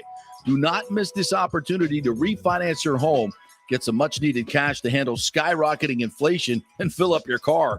Contact Scott Fitzgerald at American Mortgage Services. Even if you've recently refinanced, Scott can make the deal work because he charges no lender fees like the big boys do. He will also shop your loan around to dozens of lenders and get the best rates and terms. Let them compete for your business. The big banks charge huge lending fees. Customer service is simply a phone number with endless wait times. Scott is local and will personally take your call. Here's his cell phone number. Tell him JP said you could call. 813-294-7595. Scott's done over 3,000 loans, including many coaches and athletes. He will answer your calls and concerns and give you workable strategies to be smart with your money. Reduce your payments. It's not just what you make, it's what you keep. 813-294-7595 or email him at scott@amstampa.com. Have you purchased a home in the last 10 years and the stucco is starting to come loose from the upstairs portion? Well, that can cause some serious damage that you can't see until it's too late. Is it becoming an eyesore? Have you contacted the builder and just can't get any relief? That's very common here in Florida. So call the law offices of Christopher Palermo. They can help you. Call 813-221-5636. That's 813-221-5636. He's recovered millions for his clients. The law offices of Christopher Palermo at PalermoPA.com. The health professionals at Bay Area Modern Medical Center want you to know it's time to commit to a new healthy lifestyle. It's literally a matter of life and death. 42% of Americans are considered obese, and being obese made you 3 times more likely to be hospitalized by COVID. So getting in shape is not just about looking better, it's about living much longer. At Bay Area Modern Medical Center, they take a very different approach to primary care. It's personalized, preventative medicine. Christopher Lugo and his experienced staff are proactive in looking at your issues before they become a problem, encouraging a healthy lifestyle with proper diet, supplements, and exercise to optimize your active lifestyle, building up your immune system, not destroying it with poor nutrition and bad habits. So call for an appointment, maybe change your primary care and get on a journey back to full health and a happy life. Call 844-977-3477 or go to BAMMC.com. Tell them JP sent you for priority scheduling. 844-977-3477 or go to BAMMC.com. Italiano Insurance has been serving and working in our community for over 60 years, and it's not just about insuring all the pieces of your life. Italiano is as much a part of Tampa Bay as the Cuban sandwich, Gasparilla, and our Bucks, Lightning, and Rays. They're also active supporters of great charities like the Humane Society, Metropolitan Ministries, and local pediatric cancer centers. Hey, we all need insurance, so do business with a local company with a commitment to our community. Don't call some 1-800 number. Call Italiano and be greeted by one of your neighbors. That's 813-877-7799 or ItalianoInsurance.com. Named the Small Business of the Year by the Tampa Chamber. 813-877-7799. Cryptocurrency is all the rage today. The market cap for the industry is now over $1 trillion. And you read about people making millions of dollars, right? You want to get in, but have no idea what to do? Or maybe you dabbled a bit and you want to unlock the real money-making opportunities and don't know how to do it. There are over 10,000 tokens and thousands of decentralized finance exchanges to navigate. So what do? You go to DeFiLava.com. The folks at DeFiLava.com are in Tampa Bay, and they work with you directly to set up custom accounts, answer all your questions, and provide market analysis. Decentralized finance and cryptocurrencies are here to stay and will change the financial markets as we know them. Get in the game. Get with the experts at DeFiLava.com and tell them JP sent you and get their free 2022 crypto market forecast today at DeFiLava.com. Don't get left behind, folks. Make some money at DeFiLava.com. Pure sports. JP is back on. Welcome back. FanStream Sports. All right, welcome back. So many great stories to talk about here. So many uplifting stories to talk about. Kareem Hunt, who previously assaulted a woman on video, calls Deshaun Watson's situation stressful. So many good things that we could get into, but we won't get into that. Welcome back to the JP Peterson Show, brought to you by BAMMC.com in our second hour, Bay Area Modern Medical Center. If you want to get slim for the summer, they have great weight loss programs for you. Everything is personalized because everybody metabolizes food differently, different foods differently. So they find out what's good for you, what's bad for you, for your metabolism, and get you on the right program. It can make a tremendous difference. It could be just one thing you eat all the time that is really slowing down your metabolism. So that's why you got to get your blood work done, get it all checked out. They use modern philosophies, modern techniques. That's why they call it Bay Area Modern Medical Center. So if you're tired of the old school, write a prescription, here, take it, see you later, after 10 minutes seeing the doctor, that's not what they do there. They spend a lot of time with you to find out what's really going on with you, get you on a personalized program, and get you ready to go. So if you need to get your immune system back up to par, which is very important, lose some weight, get your testosterone right, your hormones right, a lot of things that they can do for you. Christopher Lugo works with a lot of our top pilots and military folks. He's in the National Guard. He can do the same for you. So they're currently taking new patients, won't be doing that forever. So get in while you can. BAMMC.com, BAMMC.com. All right. So the big news is out, my friend. Kevin Durant is asking for a trade. He just signed a 4-year deal at what, $47 million or $40 million average, and he wants out. And I guess that's how it works in the NBA now. When you say your contract is up, your contract is up. I want to move. Or I'll do a James Harden on you and gain 30 pounds and you have to trade me. Then I'll play like crap. I love the way the NBA is doing things now. The players are completely running the league. They're the GMs. The whole player empowerment thing has gone way overboard. Like, I was for it. Like, I understand it, have your prime is short, go where you want to go, whatever. But you sign a contract and you make a commitment. And his contract with the Nets was what, 6 years at the time, 7 years, whatever, because he's got 4 more years. He's been there for 3, and you're only 4 years in. It's literally 3 years to the day, by the way, that Harden, Kyrie, and Durant, this whole thing started. 3 years to the day. And they played 16 games together. 16 games together. Yeah. This is an epic failure on so many levels. I feel like everybody who actually was like watching basketball and understands a little bit of it could tell you it wasn't going to work. Yeah. But for whatever reason, the Nets, John Marks, Joseph Tsai, whatever, did not figure that out. Mm-hmm. And now you're left. The Nets are just an embarrassment. They're just an embarrassment. I mean, Harden got out and everybody clowned him. Right. For that. He looks like a genius. Yep. Getting out of this dumpster fire. Yeah, but is he though? I don't know. Kyrie Irving giving up $47 million guaranteed. Is that smart? He's going to essentially, he wants to take less now so that the Sixers can get more players, but he didn't lose much getting out. Why? His contract didn't change. But I thought if he didn't take his $47 million option, so he's a free agent now. No, he's doing that to come back to the Sixers. Okay. But to take less money so that they can get more guys in the building. Good for him. Which is honorable at this point. That's very honorable. At least somebody gets it. Yeah. How it works around here. Like what the hell is he doing? Is he crazy? That's not the way things work in the NBA. Get your bag and whatever happens, that happens. So yeah, good for him. Yeah. And in Kyrie Irving, how many more? But you're trusting the process? Yeah. You see those knuckleheads, you're giving up your money and trusting those knuckleheads to get it right? It's the Kyrie Irving, though, that makes no sense. I mean, this guy has gone to how many organizations, and he's left them in a worse place every single time. I don't, for whatever, I've accepted this guy works with LeBron, and that's it.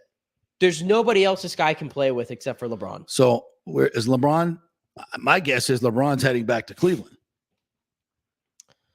LeBron's staying put in LA. And now, so Kyrie's going to play in He wants Brooklyn? to he's trying to force his way to LA. To LA. Which I don't understand how this works. They signed him and gave him authorization to go find a sign and trade, and nobody wanted him, including the Lakers. And now the he's Lakers still don't have the room. And now he's hell-bent on forcing. Everybody keeps saying this. Well, just trade Westbrook for Kyrie. No, why would the Nets do that? Why would the Nets do that? And the Nets, you think the Nets are going to put Westbrook and Ben Simmons on the court together? Please do. Please I do. mean, for the comedy, let's go. Please do. But you think they're really going to do that? So Ben Simmons too. is going to pass up a dunk at the rim to give it to Westbrook, who's going to blow the layup. Oh, I can't wait and they're going to be making a combined $70 million between them. I Love the NBA. I don't understand. And then people were saying, well, there's a real, I think Windhorst might have said this, that there's a possibility that the Nets could flip Kyrie and Kevin Durant, who still want to play together, just not in Brooklyn, to the Lakers for Anthony Davis and Russell Westbrook. Are you like, what are we doing in the NBA? Meanwhile, the Warriors are sitting here with the team that they drafted and going out and doing it organically. They added Kevin Durant. They added Grant. He didn't want to come back. Yeah, because stupidest decision ever. Because he's a little bitch and didn't, he didn't feel like he was getting all the credit that he deserved. I mean, my God. That's what I'm going to say. Why do all these players, like, they're obsessed with where their legacy is, and where they are in a fan's ranking of the top 10. Like, the NBA has this obsession with ranking players. Yeah. I don't get it. It's always about who's the top 10 players of all time. What's your legacy? Is it Jordan or LeBron? Which I'm not having this debate ever in my life ever again. But they're making career decisions based on which that. is so silly. Based on like that. If Durant stays in just with the stay Warriors, in Golden State. Who gives a rat's ass if somebody says those aren't legitimate championships? Yes, they are. Yeah, they are. Championships are hard to win. You won them. Who gives a crap? Every newsflash, go look at every team that's won a championship for the most part. There's always like 3 to 4 stars on every team. And why is it in this era it's like unallowed? And are you more happy in Brooklyn than you would have been with the Warriors? That's an all-time. You chose Kyrie Irving over playing with Steph Curry. That is an all-time blunder. Well, you didn't like and Draymond. I'm questioning. Oh my God. Like Draymond. Oh my. Yeah. Okay. Okay. Because I guess you have to like everybody you work with. Because could you imagine? And like people say, like he wants to go to Miami or Phoenix. What? Now you're going to go play for the 2-1 seeds? The 2-1 seeds. Explain the sense in this. And you don't think, and you're so thin-skinned, and yet you're going to try to make a move that's going to make you the mockery of the entire. Are. Yeah, you already are. But you're going to make it even worse. So it's like, I got to go find the best team to be on and make sure I win a championship. And you're still, and you could win 7 there, and people still go, nah, you didn't do it on your own, which is stupid anyway. I'm with you on that. I think if he just stays with the Warriors, how many championships in a row have they won? If he stays there, they're still winning. They're still winning nonstop. They're still winning. So, but yet I want to go, be the man in Brooklyn. And if how'd that work out? And if he goes to Miami, it's like he couldn't handle Draymond Green.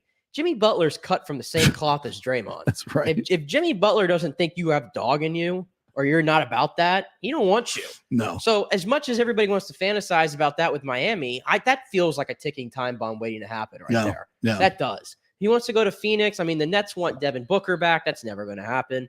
That he wants to play with Devin Booker and Chris Paul and just trade Ayton and Bridges or whatever and get them the Nets. It's just not happening. If I were the Nets, you don't have an obligation to trade Kevin Durant. No, you don't. You don't. And why would you trade? I'm tired of teams on every time this happens. This is what's wrong with the NBA. Every time a star wants out, send him to the Lakers, send him to the Knicks, send him to the 76ers, the Celtics. It's always these big, gigantic markets. You don't have to send them there. You don't. Send his ass to Sacramento. Do what the Bucks did when Tom Brady wanted to fool around with the Miami Dolphins. You say, yeah, you want him? 5 first-round picks. Like you want Kevin Durant? Kevin Durant does not own the Nets franchise. No. He doesn't give a damn about the Nets organization, clearly. He does not run that team. And I'm hearing, Windhorst talk about, oh, well, the Lakers want to get their team back from LeBron.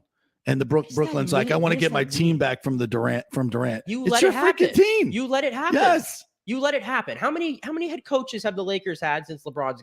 Is this the second one? It feels like it's like the 4th one. I don't know. I mean, we're always scapegoating coaches. All these teams scapegoat their coaches when it doesn't work out, and there's constant turnover. The NBA is a mess. College football is a mess. Don't get me wrong, but the NBA. The difference is college football is fun to watch. The NBA is not. The offseason is much more enjoyable than the in-season. It's actually maddening, the offseason for the NBA. The NBA makes me crazy because they actually talk about what moves are coming next in the middle of the NBA Finals. Like that, they'll start the shows with who's going where when you're in the middle of the NBA Finals and should be talking about the games. Actually, who's going where to win a championship? Why don't you talk about the person that's actually winning the championship right now, like that's on the court? Yeah, maybe you should talk about that. I find this funny too. So I don't even know how I just go on a spiel about Kevin Durant, so I'd have mixed feelings about this. If you see what Paolo Banchero put on Instagram yesterday? No, he put an Instagram with him and Durant in a Magic uniform. and said something like, "Come here, brother," or whatever. I got news for you, Paolo. Wow. What? Kevin Durant in Orlando? Yeah, no shot. No shot. If the Nets were smart, they'd send him to a market like that. Well, let me ask you this. But my point is, Paolo, I got news for you. You're the number one. Your ass is going to play in Brooklyn. You ain't playing with Kevin Durant. No. But let me just throw this out, because you mentioned the other day about the Orlando Magic, and you ripped off a bunch of good young players that they have. You put Kevin Durant in there, because it's not, if we've learned one thing, it's not about putting 3-4 superstars together, 3 superstars together. It worked in Miami, but I would argue that Bosh and Dwayne Wade were the perfect people to make that happen with LeBron. They acquiesced to LeBron. They knew when to back off. Exactly. Whereas, if Durant goes someplace where he's got a lot of good role players and are hungry young kids and they've got talent, I think you might be able to build something there. I still don't think that would work. No. Where this is all theoretically, it'll never happen. But no, it wouldn't work, because if Kevin Durant has an off week or whatever, or an off night, and the Magic young players who are going to go through growing pains are doing their thing, who's getting the blame there? Yeah. It's going to go on the young players who just aren't ready to go. So I just think he might try something different and going and being the big dog as himself.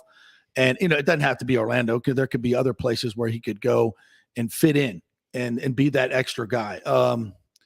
Thinking about some other situations. The Memphis wants him. Yeah, Memphis. I was going to say Memphis would be a good spot. Yeah, it seems like it would fit. Yeah, be a really good spot for him. I know. I mean, I feel like everybody always throws Dallas in the mix, but I feel like that wouldn't work, though. I don't know. Luka's very ball dominant. What chips are you trading? Because I don't like Dallas's roster outside of Luka. Yeah. I mean, there's Boston. People are talking about Boston, and you would just offload Jaylen Brown. Then you have Tatum and Durant. I don't see how that works, because they're similar players. Yeah. You need balance on that's something that the Warriors have really been able to get to.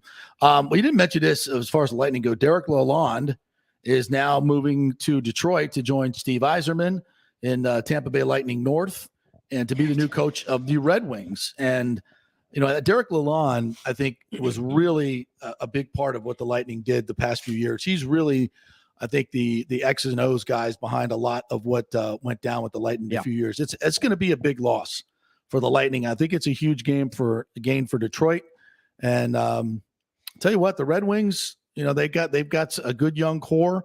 They're building. Add Lalonde. Interesting how the Lightning have now. The Lightning and the Rays have been really.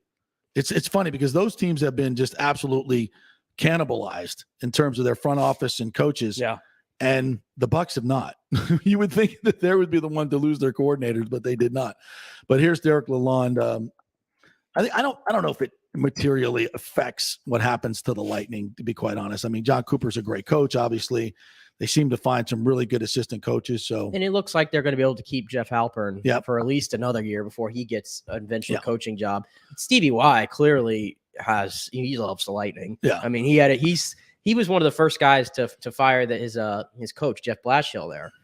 And he had all this time to speak with the whole retread of coaches, and I don't think he did at all. Smart. And he waited till the cup was over so he could get his Lightning guys. He interviewed Lalonde and Halpern, I think. Yeah. And eventually went with Lalonde, who has some more seniority to him. But yeah, good pipeline. We saw Rick Bowness get poached by the Stars before. So that's what it's kind of turning into. I think it's a compliment. Absolutely. And I don't think the Lightning missed a beat at all. I know, because Halpern was the power play. I think he was a special teams guy. And then Lalonde was the more of the X's O's game situation guy. But the Lightning, I'm sure they have somebody they could probably bring right back up from Syracuse, as they did with John Cooper years ago. Mm-hmm. Plug him in, and you'll be fine. But the retread of NHL coaches is hilarious. I was just telling you that Boston just hired Jim Montgomery. What is that all about? Jim Montgomery was the coach for the Stars, and he was fired in 2019 for the inappropriate conduct towards the players. How in the hell can you make the case? And we're not inside the organization, but how the hell do you make the case that you're trading Cassidy for this knucklehead is going to make you better? Because they're upset that they haven't taken the next level in Boston with Cassidy. Right. But then they give the general manager, John Sweeney, a 3-year extension, who's the one building the team that everybody can tell you needs to get a refresh on it, because all you have is a top line and nothing else. So who's to blame there? I don't understand how teams work. I'm just laughing at the rest of the NHL. And then the Jets too. The Jets put all their eggs in the basket of we're going to get Barry Trotz. He's a Winnipeg native. It just fits. You got radio stations and breweries offering him free beer for life to come to Winnipeg. And he said, nah, I'm good. And now Winnipeg, who put all their eggs in their basket, now they're like one of 2 teams left to sign a head coach. And guess who they're going after now and probably going to hire? Who's that? Rick Tocchet. Rick Tocchet, who has been a coach for over a decade and hasn't won anything in this league, who was just an announcer on TNT for a whole year or two. Why? Can we get some fresh blood? Well, I think that's why Yzerman went with Derek Lalonde. Because he's smart. Yeah, he's smart, and they're building something there. No question. That's why I worry about my Lightning. We're so fortunate. We're so fortunate to be out of that. Continuity wins, my friend. Continuity wins. By the way, congratulations to Paul Griffin, who is going to go into the USF Hall of Fame, the former athletic director that basically spearheaded getting the football program going, which obviously was a tremendous success early on, probably one of the most successful programs getting up to number 2 year 6 or 7 under Jim Leavitt. So I always thought that was a huge loss, losing Paul Griffin and the whole way that thing went down, and Jim Leavitt as well. Was a turning point for USF, and of course the loss of Leroy Selman also hurt them tremendously. But you know what? Big things are happening at USF, and it's I think that the on-campus stadium will be announced here rather shortly.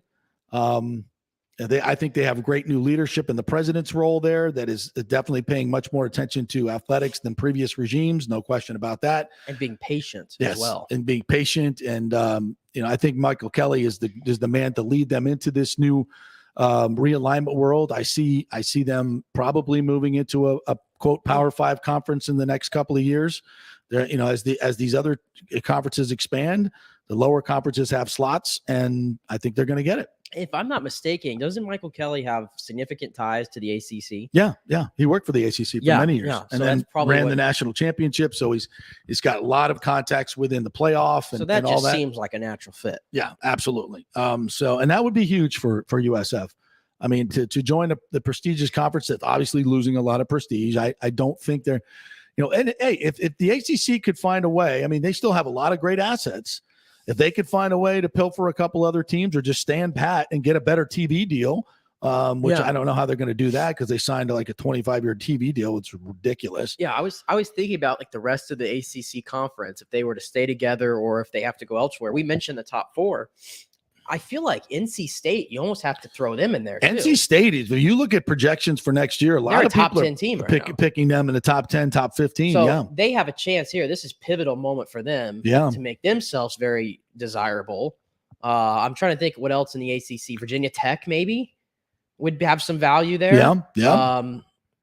Virginia Tech just doesn't represent a big TV market. No, that's the thing. They're very, more of a history. Very successful college football program, but they don't bring a lot of economic boost like an FSU or Clemson does. I tell you what, though, do you see now the importance of USF having the on-campus facilities in the stadium 100%, yeah. Because we never know what's going to happen in college football. Yeah. Now, we never know.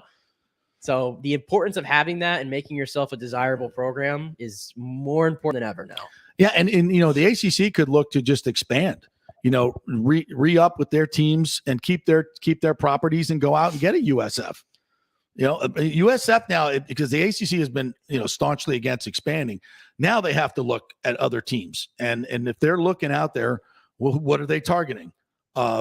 Houston. I mean, I don't even have to look at. I'm not even look at the big markets. If I'm the ACC, I'm not even looking at I'm no longer looking at what's left of the AAC or Conference USA or the MAC. There's no sense in doing it at this point. I mean, USC and UCLA just proved that. You got to go get some big boys now. You got to up revenues. You got to you got to join the party. What if the ACC goes out and gets Oregon, Stanford, Washington, and who else would we take? That ain't happening. Why? Because I feel like the Big 12, I think is probably, or the Big 10, it probably is more interested in getting poaching those teams. Yeah. Than the ACC. But why didn't they poach them already? I think we just have presidents now. It's going to start. Yeah. I mean, anything's on the table now. That's what I'm saying. Anything's on the table. If we got USC, we're not doing anything geographic. If clearly. USC is playing Rutgers, it's all on the table now. Yeah. I mean, you're just looking for big programs to add. And if everybody's going to pilfer from the Pac-12, which, again, a lot of that just lands in their feet because they've not been very proactive in getting good TV deals either. All right, we're taking the week off next week, but if something big breaks, we will definitely be on, and we'll let you know. We'll keep watching our social media at FanStreamJP, at Nick Geddes News. We'll put together some good interviews for you next week on some all-star shows, so check that out while you're doing your vacationing or what have you, but we'll be back for live shows a week from Monday and be ready to go for training camp and jumping into the football season. So y'all have a great 4th of July. Be safe. Remember, be patriotic. Love your country. It's still the greatest country in the world, I think. And we love America. Let's go watch the fireworks and everybody be nice to each other. Love each other. How about that? Love your neighbor. Have a great weekend.